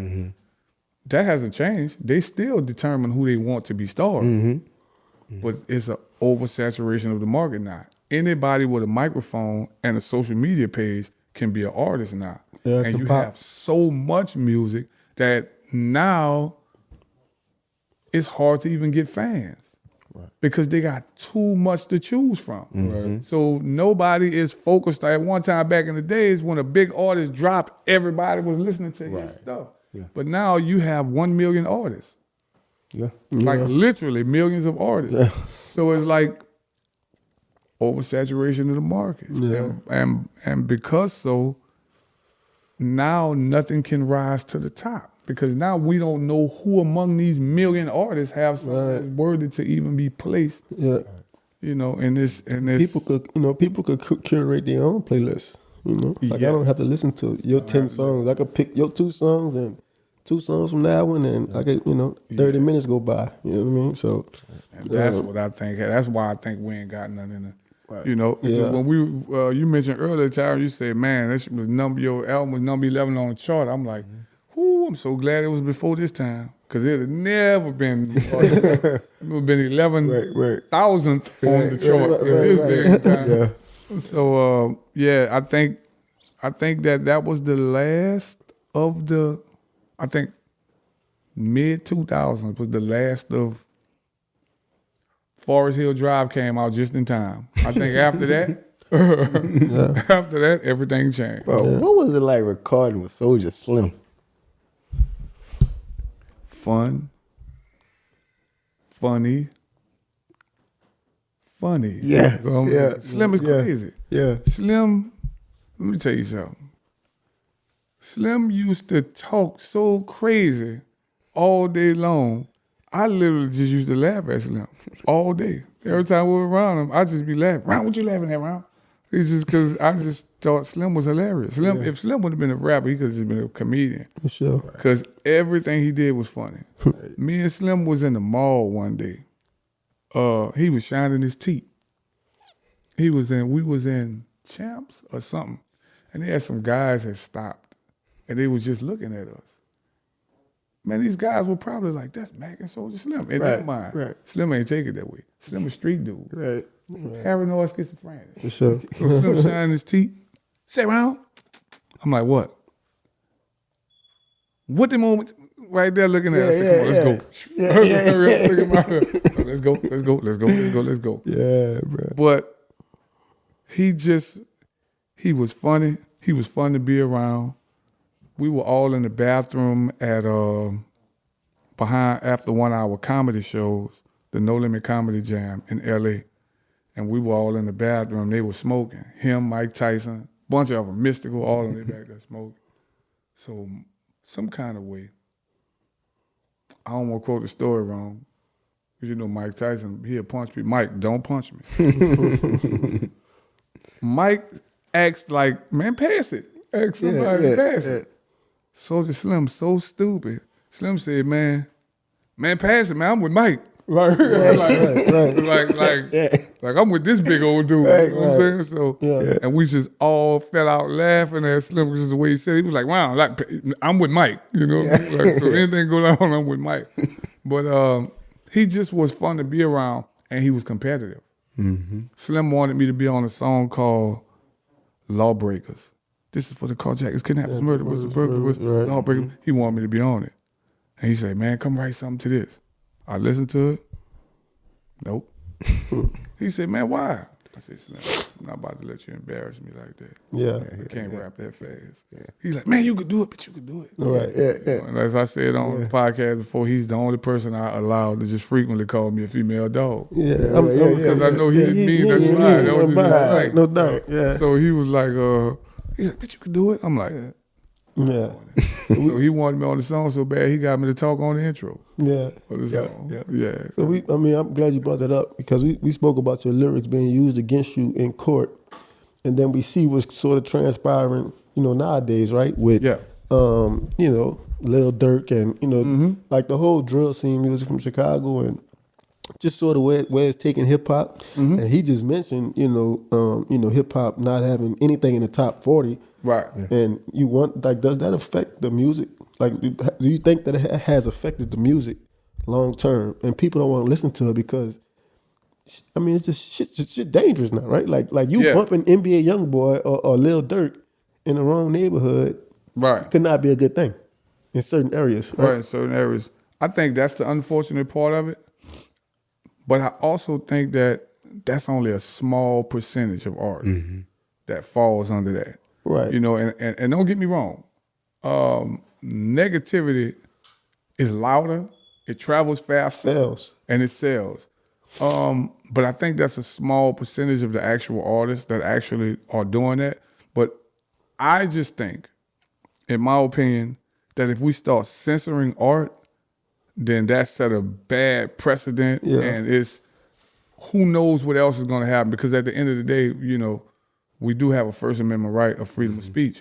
And I don't think that artwork should be put in that category. My reasoning is because what if the artist didn't write the song? Right. So who do you accuse then? Yeah. A ghostwriter? Yeah. So you know what I mean? Right. So it's like now, if you give detailed account, and if you give a detailed account of a crime, and you can give specifics, and you place yourself on the scene, then I mean, that's something stupid. totally different. Right. That's just crazy. And I think That's a lack of artistry, in my opinion. Right. You have some artists that's doing that. Yeah. Like, that's a lack of artistry. You have some artists that's doing that. They telling you that's who actually they dumb. killed, telling you his name, where they did it at. And I'm like, why would you do that? But then again, I think that's just a reflection. Those artists are just reflection of these times. Yeah. We're also living in drop your location times, which I think is the most insane thing in the world. Right. I mean, We're at war, and I'm going to tell you where I am. Right. I mean, I was going to tell you too, man. We just said like negativity sells, and man, I remember being a young football player, and you know, when I was wild and running the streets, you know, I had in my mind I had way more fame. When I started having kids and settling down and shit, not going out as much, people tend to forget about you. You know what I mean? And I think that fame, man, like that attention, like people are addicted to it. That is, you know, and some of us can walk away from it and be cool with it, but not everybody. Like that is in my opinion, that is the most dangerous drug in the world. fame, Yes, for sure. Jay-Z made a song about it called Holy Grail. Yeah, Nothing got nothing on fame. Attention, man, because to be fair, we all, as human beings, need a certain amount of attention. Yeah. We all do. You know what I mean? All human beings, we need a certain amount of attention. But I think that when it becomes an addiction for you, when it becomes your life, then that's when it becomes a problem. Yeah. I told you earlier before we started the show, our producer Ben, he got a PhD in rap. So Okay. you know, you mentioned Jay-Z, Holy Grail. Yeah. You know, That song sipping is from the about cup fame. till it runs through. Yeah, Holy Grail. So That's serious though, but that's a bar. What you said, that fame is it's great that you even acknowledge that, because some people can't handle not hearing the crowd, the roar of that crowd. Yeah. Some people can't handle it. yeah, I mean, you know, I learned that too when I retired. When I was willing to walk away from the game, I knew where I was at in my life. But some people around me, they couldn't understand it. You can't. And I said, damn, maybe that's why God didn't put it in your lap and he put it in mine. But yeah, bro, fame is addicting. It's addictive. It's a hell After a of while, drug. it could cost you a lot, because I remember when I ran into, kind of getting off track, but when I ran into a lot of my trouble at LSU, a lot of my trouble stemmed from trying to be everywhere. Right. And trying to be important and, you know, just doing shit. I remember at one point I thought I was a rapper. Right. You know what I mean? Like, and you know, I remember at the Leisure Hall, like concerts and everything. you know what I mean? Like, and Full blown you T-shirts. could get a whole you could get crowd ahead of yourself. Right. You could get ahead of yourself real quick. So, but nah, I think man. it's great to even acknowledge that. That lets me know that's growth. That let me know you've grown from it. The fact that you're able to even express that and acknowledge it, because the average person can't express that and acknowledge it because they're in denial. Right. You know? So, I'm 100% with you. Fame is a hell of a drug, and I'm thankful that as a kid, when I first signed my record deal, back then there were record labels. Record labels had executives, A&Rs, publishing people, all of these people. Yeah. Remember, these new rappers don't have all that. No. They're dealing with street dudes and street people that put money behind Yep. them. Yeah. And they blowing up on Instagram, right? Right. So back then, I was taught how to do interviews at 12 years old. I was taught how to separate the person that's on stage from the person I am in my regular life. That's why people see me today, and they see me in different little places. They might see me on aisle 11 in Lowe's. Yeah. And they're like, Mac? Like, it's almost like, what's happening, bro? You good? Yeah. Like, they like, oh, man, I never thought. Man, what the fuck you doing here? They like, no security, no nothing. Right, yeah. I don't care about all this, man. Right. Yeah. Like, you think I care about? When I get off that stage, Yeah. that's done. Now, when I'm on that stage, I am who you say I am. Yeah. Yeah. When I walk away from that stage, I'm going to sit down somewhere. Right. You know what I mean? So let me ask you this: do you think it's important for artists to have like ownership because of things that like happen with like Cash Money and No Limit? Things like not getting paid because now, like you said, you could put the mic and just put the phone right here, record yourself, and blow up. Because I looked through, I'm glad he said that, because I looked through like some of your tapes, and it seemed like, I could be wrong, but No Limit is not under the district. It's like another. Yeah. And so I'm wondering, like, once you got out of prison, right? Like, like, were you able to sort of retain? I know, Master P ain't gonna give you all this good shit, but were you able to retain some of the stuff that you worked for to sort of? So Master P doesn't own No Limit no more. No Limit got absorbed in, No Limit got absorbed by, and I don't want to quote this wrong. No Limit got absorbed by Priority. Priority got absorbed by EMI. EMI got absorbed by Universal. And that's just Universal actually owns the. I think they own the rights to distribute all No Limit stuff. Gotcha. Universal got it.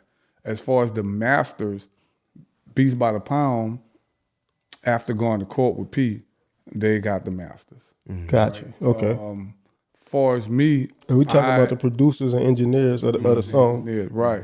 So I have, I have the right. I use a distribution label to distribute my digital and online. Gotcha. So I deal with a label out of Oakland called Urban Life. Gotcha. So I mean, you can still use like you're not under restraint as far as like if I wanted to throw a concert tomorrow. Yeah. You could rap all of my favorite songs that you wrote. Yeah, You're not somewhat. That's what I do. I do that throughout the year. That's what I do. Okay, good deal. Yeah. Okay. So we don't have that I know of. No exclusivity to, they don't have exclusivity to the rights for me to perform this or perform that. Gotcha. Nah, because since I've been going to do shows since I've been home. Right. And I do my own shows, what I mean? So yeah. So I want to ask you about Master P, man, before we wrap up. Obviously, you mentioned it earlier with C Murder. I feel like all y'all 6'4", 6'5". Y'all just look like basketball players. You know what I mean? It must be, I'm that must be like a third like one hitting thing. on the nose. I'm 6'5". But I wonder too, because we talking about growth and different paths of life. And did you always knew that Master P would be who he is today? And what I mean is, he's, for the most part, like he's helped a lot of people over the course of his life. You ever thought he was going to leave music and go back to the sports world? Because right now he's like the president, general manager of basketball team. Yeah. And they just beat Stephen F. Austin. Like I'll be trying to keep up with what's going on with him. I wonder, did you always think he would come back home to what? So some people can make a lot of money. And you from New Orleans, half of these dudes, they want to get enough bread and never come back. Never come back, right. So for the people that come back and sort of pour that back into the community, I know me personally, that was a big reason why I came home. Yeah. Was the source so people could see me in an adult form, in a grown man form. Right. Pouring back. I wonder, you always thought he would sort of make that turn and come back home? So the quick question is no. Because, and not because I thought he wouldn't. I just, I never knew. I never gave thought to it, right? But I will say this. I met Master P when I was 19.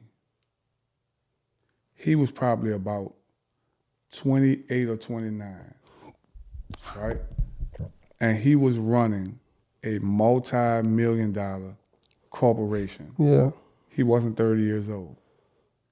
P been a grown man all his life. So I always think about, I always put myself and say, could you have done that? I don't know. The answer is, would you have wanted to do that? Right? Yeah. Nah. Yeah. It take a certain type of personality, you know what I mean? And guess what? So kudos to him. He was gonna be doing that anyway. He has the personality. He's gonna always be a general because that's just his personality. Yeah. You know what I mean? And you can see it early on. You can see whatever he get into, he's gonna go to the top of it. You know what I mean? So that is one of his qualities. Yeah. I always, what his superpower, what I used to tell dudes in the joint when they used to ask me about, man, what is he like? I say his superpower is audacity. He I was about to believes say that. he can do whatever. I mean, yeah. I mean, You know what I mean? you know, trying to give him his flowers because he definitely is a big part of, our culture. And but, we always talk about it too from the perspective of, man, he lived like 6 lives. Literally. Like an actor, played professional basketball, like obviously professional rap and movies and This man tried to buy a wrestling his team. son, right? Putting his son on and was the ice cream his man. brothers and like to me, man, like that's a life well lived, from our perspective. And like you said, bro, not many people, they're not even ready for that. You know, they can't even handle one of those. Right. I remember texting him about 2 years ago for Christmas. And I won't share the details of my text, but I'll just say that it was my way of letting him know that I can only imagine what it's like to always have to be Santa Claus. You know what I mean? Well, you're the one that everybody's always depending on. You know what I'm saying? So, yeah, man, I mean, it takes certain personalities to be able to deal with that. Yeah. And I don't know if, and I was like me and Tyrell was talking earlier, I've never dealt with it on that big of a level. I've never dealt with it on your level, his level. No, I never dealt with it on that big of a level. But I have dealt with being the person that people depend on. You know what I mean? And I always bring it back to my dad. I sit down, I was in the joint one day just thinking like, man, by the time my dad was my age, because at the time when I was thinking this, I was like 34. I was like, by the time this dude was 34 years old, he had a wife and 6 kids he was raising. Damn. Right. Yeah. I'm sitting here complaining about this, man. This man was taking care of 7 people and himself. That's crazy, man. You know what I mean? That was I think of my grandfather and, guys from that era. They went to work. And all a part of that too, which you kind of mentioned earlier about our neighborhoods being a safe place. It's because his dads went to work and mom and them took care of the crib, Before we wrap though, I wanna give you the floor, man. Like, who is, and you can answer this in whatever, you don't even have to put a number on it, but top 5 New Orleans rappers. Like, Top 5 New Orleans rappers. What is Mount Rushmore? 4 people, right? Yeah, we're gonna add one. We're gonna add one. The Bayou Rushmore. Fuck it. Who your top 5? No particular order. No particular order. We all got no feelings. So 5. Ironically, I wouldn't put myself in it. You would or you wouldn't? I wouldn't. Right. My favorite, because it's me talking. So I'm the same way. Yeah, I'm the same way. Yeah. You got to put Lil Wayne up there. You have to. Lil Wayne is arguably one of the best rappers ever. Yeah. Lil Wayne put a song out. He did something that, and I'm gonna get right back to the 5, but I have to state this. Lil Wayne did a battle rapper's dream. He put out a #1 hit that was #1 all over the country that did not have a hook. It did not have a chorus. A million. You It was just bars. Right. Just him rapping a whole bunch of bars, right? That was something that was a battle rapper's dream come true. Right. Right. You know what I mean? Like we always wanted, man, 'cause we always thinking of hooks to try to be catchy. No, Lil Wayne made a song, no hooks. Just no. Yeah. So Lil Wayne got to be up there. Juvenile, I think, arguably is one of the best rappers ever. He don't get a lot of credit because his voice so powerful and different. He carried Cash Money for a while. Yes, Him and BG, really? We talked about Doogie earlier, but his lyrics. shout out BG. So, Jizzle. and remember, my 5 is based on lyrical content. For sure. Right. Soulja Slim, I don't know if he has a big enough body of work for me to be able to judge it by, but I would put him in there. Just sheer impact. on impact, yeah.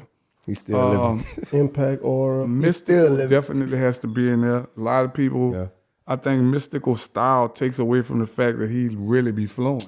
What do you think? What do you think sort of added to that though? Because didn't he grow up in like a gospel family or like or church people? Something? No, Mystical. Mystical style is a combination of LL Cool and James Brown. He's a perfect melding of LL Cool J and James Brown. Think about and it. LL Cool J, and I can't help but think of rap and harmonize for real. I couldn't help but think of the song on your lyrical music album. Wheels. I Need Wheels. Yeah. I'm like, yo, this dude 12 years old, really Man, trying to tell his dad to get him a car so he could go. Yeah, he could go get his freak on. And look, shout out to Gregory D, because Gregory D wrote that. Okay. So when back then, you're putting albums out. Gregory D and Manny Fresh was my producer, the legendary Manny Fresh. Like he did my first beats for me. Yeah. But they wanted Greg to write the songs. They felt he was a hit maker because he had made Buck Jump Time and all that. So I wrote like 10 of the songs on the album. He wrote 2. And ironically, the 2 that he wrote, they wanted to make them the singles. Yeah. Right. Yeah. So, but that was I Need Wheels. But Mystical was an LL fan, which was that battle rap. And, he liked James Brown. So he put the 2 together.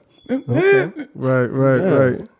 That's Mike. So we got one more, or was that 5? It was 4. It was 4? One more. One more. I think you named 4. One more. Oh, so Juvenile, Wayne, Mystical, Soulja Slim. And that last one, man, is a toss-up between, it's about 4 or 5 people that I could throw in it. Yeah. I mean, I could put BG if we want to go off impact on the streets. I love BG. We could throw BG in there. Or if we want to go on impact currently, D1. For sure. Or we can go to sure. Yeah. And D1 is a beast lyrically. Like people don't get it. He is. Like, he lyrically very can really talented. rap. You know what I For mean? as long as I've known him, he's been the same. He's been the same dude. I would say he took from you too, like that conscious level and trying to teach and I met being cool in your own skin. Like that's what I get from D, because we grew up with D. Yeah. So and you know what D told me that when he met me. Yeah. When D met me, I met D at the prison. He came there to speak at an event, and he told me, he said, "Man, I know you've heard people say that, you're their favorite rapper," but he said, "What I want to say is that you're the reason I do this." Right? So shout out to D, man. I'm going to tell you who I forgot, man. I was overlooking. That's why I say that other spot. And I could put some up. See, it's a toss-up, man. A Fiend could I was go about in to say, there. you could put Fiend. Guess what? Me and X could go in there. For sure. You know what I mean? I'm going to tell you who else. Shorty. I mean, it's a lot. I'm going to tell you the coldest, what I think is one of the coldest female, not just female, one of the coldest rappers from New Orleans ever is 3D Not T. I don't think nobody. I ain't gonna lie, she could spit. Nobody's seen it. Battle rapping. Nobody's she seen could it. I'm telling Sure. you. I don't care where you're from, wherever. She was like the Cardi B. Get busy. She was way before her time. See them? She was way before her time. slaughtered them. Yeah, like she they was way wouldn't even before stand her a time. chance on Oh them. yeah. The average guy on the mic wouldn't stand a chance. Nah, you gotta be talking prepared. about somebody that battled Kendrick and all them. Yeah. She's the truth. Yeah. You know what I mean? So Nah, man, that's amazing, man. Man, I really, really appreciate you stopping by with us today, man, and man, kicking it with us. And it's good for our audience, right? Like most of these people are fairly young, and they hip and into sports and whatnot, culture. But being able to sit down with a pioneer, that you could sort of look to and say, man, like it started there, right? Right. That's big time, man. Any sports question? Do you want to tell the people where they can follow you at on social media? So on social media, y'all can follow me on Instagram at Mac Phipps Official. You can follow me on TikTok, Mac Phipps Official, on Facebook, Mac Phipps Official, and YouTube, Mac Phipps Official. Yeah, and then your latest single was Testarossa. Yeah, latest single was Testarossa. That's my dream car. So man, look, I think that's for so long. I think every time man would give me a Ferrari. Man, I'm just waiting to get it. Not just at the least Ferrari, the Testarossa. Sure. And look, man, what's so crazy? I always wanted the 512, but the 512. Yeah, look, old school Jay Leno, I couldn't find one for the video. The Testarossa I want is like a 1988. 87. So my goal is this year. My goal is to get it. After these tours, I'm gonna get it. They're so rare to find. They are. I was looking for one to rent and couldn't find one. Yeah, well, shit, me and you both, man. Because like you said, man, like that's always been. I was supposed to get it after my retirement, but it's just much more important things on the agenda, especially with my pop. So. It ain't really the time to sort of shower me with I could get to that later. But, that's one of my favorite songs too, man. Man, appreciate that, man. And just how you sliding on it, I gotta let you. Not trying to you being or the youth back. You're not trying to be. Sometimes you see these older dudes try to adopt that new. That's and it's what's that. Like we don't see that for you. No, man, I'm grown. I'm okay with the grades. Yeah, man. Some people like, oh man, you gotta die. No. I earn these. Yeah, man. I'm getting that now, bro. They like, I earn these, America. Like, but nah, man, we really do appreciate you stopping by, man. Sure. Spending that time with us. Like I said, man, when we started this podcast, we wanted to really highlight, community and obviously sports and music and everything that sort of shapes us, as Louisianians. And right. So you definitely. One of those men that I'm sure a lot of our audience they don't know you. I appreciate it. They definitely gonna take the time out to sort of reach out to you and do their research. Oh yeah, man. We appreciate you stopping by. Man, look, I appreciate y'all. Definitely, a lot to us, man. To me. And so, like I told my producers the other day, Christmas and all the family functions that we have here. That you always come, show love, and whether it's for me or my dad, it really does go a long way. Just seeing you and your presence, and then too, knowing what you've been through, and for you to still keep a smile. And, every time I see your wife, it's I see a happy thing. I see something that's real, and I told my producers that as well. But yeah, man, you're continuously inspiring me. I appreciate it, my brother. And I appreciate that. Even when you go play the piano and shit, I just be like, I'm just so enamored with your artistry. And I got to go play piano. It's all good. It's all good. I started to ask you last night what's your favorite song, so I was going to learn it and come play. But yeah, man, we appreciate you. Sure. Thank you for spending this time with us and opening it up. I'm pretty sure a lot of these conversations aren't, they aren't easy to share or they aren't easy to relive, but we really do appreciate you, man, showing up and just continuing to pour into people. I think that really, really says a lot about your character, who you are, and what you represent. So just want to give you flowers from that regard. And man, like keep doing it. Keep making music and, just continue to inspire guys like me. Right, and I appreciate that. You ain't never got to worry about me stopping doing that music. Right. Well, I'm 30. I'll be 34 in May, and I like to look at men 10, 15 years away from where I'll be, and I like to compare myself and say, damn, like if I could be anything in the world, I want to be somebody like where you. I be at. Yeah. Right. Just I humble did the same thing, and faithful, and all those good things. So I say that to say to your face is. You're continuing to be an inspiration. I appreciate that, my brother. I know especially for Tyrell too. Yeah, I told him. Like I told him before, before we even got in here, I was like, man, if somebody could go through what you went through and the problems that some of us have, trust me, It's somebody going through something way worse, especially when they've been locked up and you haven't done anything, you know. So whatever you going through, man, just fight through it. You know, it's a brighter day. You know, you'll come out on it. And on that note, I want to say this. If y'all allow me to say this one thing. Go ahead. There's a brother named Jones, right? He did 46 years at Hunt. He's part of the reason why I am the way I am. Wilbert Jones from Baton Rouge. Wilbert got locked up when he was about 18, 19 years old for a rape that he didn't commit. He did 46 years. And every day I saw Mr. Wilbert in the Dome, he was the most humble person I had ever met in my life. So much so that I didn't like being around him because being around him made me angry at the system that something can happen to such a good man. Right. You know what I mean? So when I was in Mr. Wilber's presence, I would be like, "What's up, Mr. Wilber?" He always was smiling. He always like, "Mac, I'm gonna get out, Mac." He always told me he was getting out. Yeah.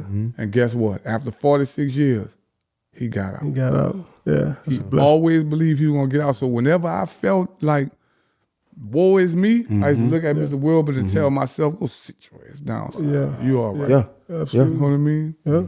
Yeah. No, we appreciate it, man. Hey, to all our fans out there in the Bayou, make sure you guys subscribe and, man, turn your notifications on. I think this episode would definitely be one that I think the whole New Orleans and Bayou and Louisiana people, they're going to really respect it. And so, yeah, man, continue to support us and encourage us. Hope to have, a lot more guests on like Mac that has been through something that has something to sort of share with us and educate us on. So we really, really appreciate that. And yeah, man, like send y'all questions in, leave it in the comments. Y'all can send y'all questions to In the Bayou at the33team.com, and we'll find a way to continue to get to everybody and all those questions. But we really, really do appreciate it, man. Yes, and on behalf of me and everybody in the Bayou, we'll appreciate you, respect you, and I think at the end of the day, man, it's ultimately, man, we want to see your name cleared from anything that you had no impact on. So that's really what's going to be, and it's coming in my prayers. Sure. I believe it. I believe it. So until next time, Bayou family, holla at us, man. Peace.